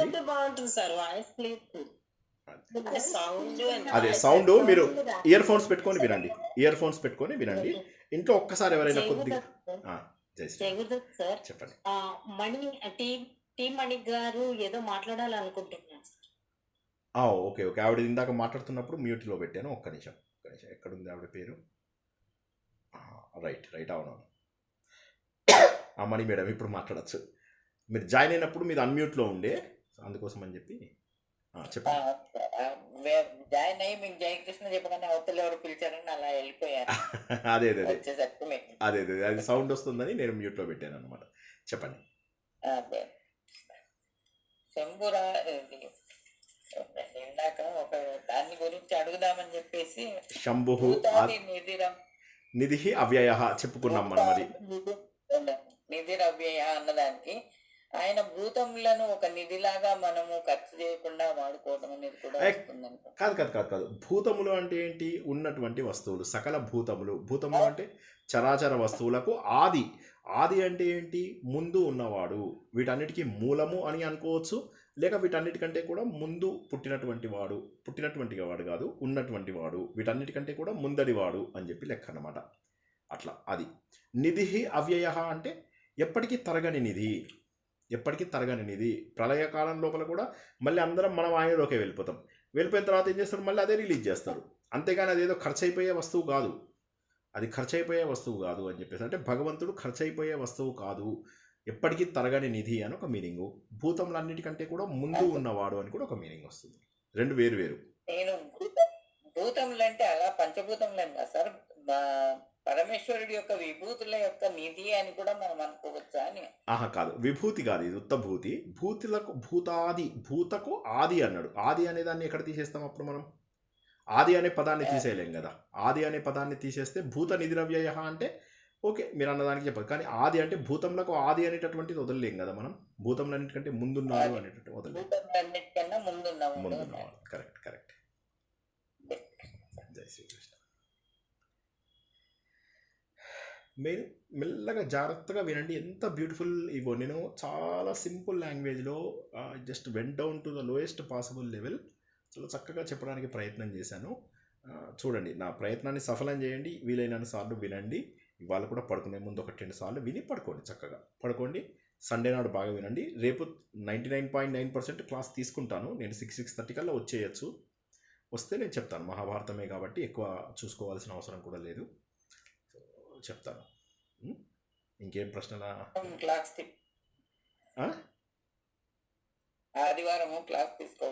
ఆదివారము అది క్రికెట్ మ్యాచ్ ఉంది కదా, సో ఇక అది ఉండదులే, అది ఒక్కటే కంప్లీట్ చేసేద్దాం. అంటే పొద్దున చెప్పచ్చు, కాకపోతే ఇక పొద్దునంతా కూడా యాంటిసిపేషన్లో ఉంటాం కదా. సో ఇక అప్పుడు వల్ల నేను క్లాస్ చెప్తున్నా కూడా ఇటు ఇవాళ వాడు గెలుస్తాడా వీళ్ళు గెలుస్తాడా అదే ఉంటుంది మైండ్ లోపల. సో ఎందుకులేండి, అయిపోతుంది మ్యాచ్. క్రికెట్ మీద ఉంటుంది కాబట్టి అదే ప్రాణం అట్టున్నప్పుడు ఇటు మనము ఇచ్చేయలేం కదా. అయిపోతుంది. ఇంకెంత ఈ 2 మ్యాచ్లు ఇక అయిపోయినాయి. ఇది ఏదో సెమీఫైనల్ ఒకటి, ఫైనల్ ఒకటి, అంతే. అయిపోతే మళ్ళీ మనకు ఈ ఐపీఎల్ అవి పెద్ద ఇంట్రెస్ట్ లేదు. చూసినా ఇది సరదానే, కానీ ఇది ఐసీసీ మ్యాచ్ కదా, గ్యారెంటీగా చూస్తాను. ఎప్పటి నుంచి ఇప్పుడు అలవాటు, 35 ఏళ్ళ నుంచి అలవాటు. 83 నుంచి అలవాటు నాకు. 83 అంటే ఇదేంది 25, 93, 2003, 2030, 40 ఏళ్ళ అలవాటు, సుమారుగా 42 ఏళ్ళ అలవాటు. సో 83 నుంచి చూస్తున్నాను నేను. 7th క్లాస్ అయిపోయి 8th వచ్చాను, అప్పటి నుంచి చూస్తున్నాను. సో జై శ్రీకృష్ణ. జై శ్రీకృష్ణ సార్. చెప్పండి మేడం, ఇంకేమన్నా ఉన్నాయా డౌట్స్ ఎవరికైనా? Okay, wonderful. అది ఫోటో పెట్టండి సార్ ఒకసారి, అష్టధాతులు. అది ఇప్పుడు లేదు, అందరికి ఇచ్చేసాను. అది అయినా అది అందరికీ పనిచేయదు, చెప్పే కదా. అలా అది చాలా సింపుల్ కోరికలు అయితే పనిచేస్తుంది. ఇవాళ పొద్దున నాకు అన్నం దొరుకుతుందా అంటే అది దొరుకుతుంది, అంతే. దానికి పనిచేస్తుంది, అంతేగాని పెద్ద పెద్ద కోరిక మామూలు ఉంగరం, నవరత్నాల ఉంగరం లాగా ఉంటుంది అంతే. అయినా ఈసారి ఎప్పుడైనా ఋషికేష్కి వెళ్ళినప్పుడు తీసుకొస్తాలేండి. సో కంగారు పడద్దు. సో తీసుకొచ్చి అప్పుడు అట్లా తీసుకోవచ్చు. అవి ఏం లేదు అది. కానీ ఇట్లా మా ఫ్రెండ్ లాగా టఫ్ కోరికలు కోరుకుంటే అవి జరగవు. సో వాడు అష్టధాతువులు పెట్టుకున్నాడు, కానీ లేదు చెప్పాను, నువ్వు 100 ధాతువులు పెట్టుకున్నా జరగదు, అది దేవుడిని కూడా ఫెయిల్ చేస్తావు నువ్వు, అంతే అని చెప్పాను అన్నమాట.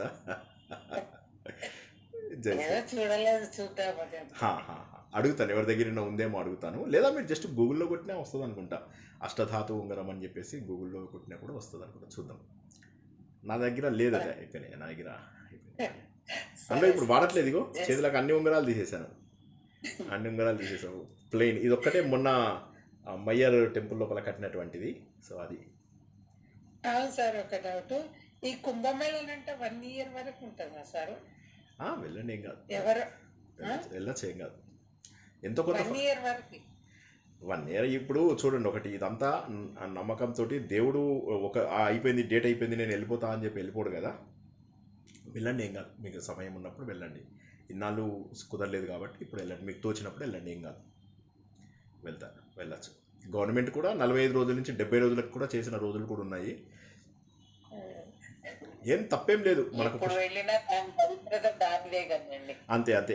గంగానది పవిత్రత గంగానదిదే. గంగా యమున సరస్వతి 3 కలిసేటటువంటిది. అది ఎప్పటికైనా శక్తివంతమైనటువంటిదే. అది కాక ఇప్పుడు చక్కగా క్లీన్ చేయిస్తున్నారు. తప్పకుండా వెళ్ళండి. మేము వెళ్ళొచ్చాం, కానీ మా అన్న గుళ్ళో పంతులు అన్నాడు 1 year వరకు వెళ్ళొచ్చమ్మా, అంత క్రౌడ్ ఉన్నప్పుడు ఆ రష్ లో పోయి ఇబ్బంది పడే అట్లేముండదు అని అన్నాడు. అది నిజమేనా? అంటే జనరల్గా త్రిపక్షము, బట్ అంటే 15 మూల 45 రోజులు. బట్ పర్వాలేదు, వెళ్ళండి, ఏం కాదు. ఎవరైనా వెళ్ళాలనుకుంటే వెళ్ళమని చెప్పండి, ఏమి దాన్ని నిరుత్సాహపరచద్దు, వెళ్ళనియండి. ఓకేనా? So wonderful. Thank you very much everyone. And అందరికీ కూడా భగవంతుడు తత్వం గురించి ఆలోచిస్తూ, ఈ శరీరం ముఖ్యం కాదు, ఈ శరీరంలో ఉన్నటువంటి చైతన్య శక్తి ముఖ్యము. ఈ చైతన్య శక్తి భగవంతుడు.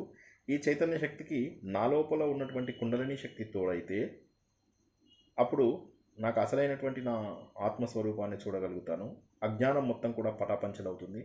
నా లోపల ఉన్నటువంటి కష్టములు, సుఖములు ఇటువంటివి ఏవి ఉండనటువంటి ఒక ఆనంద స్వరూపం ఉంటుంది. ఆనంద స్వరూపానికి వ్యతిరేక పదం లేదు. కష్టానికి సుఖం ఉంది, సుఖానికి కష్టం ఉంది, కానీ ఆనందానికి వ్యతిరేక పదము ప్రపంచంలో లేదు. కాబట్టి ఆ వ్యతిరేక పదం లేనటువంటి సచ్చిదానంద స్వరూపాన్ని నేను తెలుసుకోవాలి అని అందరూ ప్రార్థిస్తారని, తప్పక సాధన చేస్తారని, ఎవరు వదలరని, ప్రవచనం అయిపోయిన తర్వాత లౌకిక విషయాల్లో పడరని ఆశిస్తూ, ఆ శక్తి మీ అందరికీ మనందరికీ కూడా భగవంతుడి ఇవ్వాలని కోరుకుంటూ ఈరోజు ప్రవచనాన్ని ఇక్కడికి ముగించుకుందాం. జై శ్రీకృష్ణ. జై శ్రీకృష్ణ. జై శ్రీకృష్ణ. జై శ్రీకృష్ణ. జై శ్రీకృష్ణ. జై శ్రీకృష్ణ సార్. జై శ్రీకృష్ణ.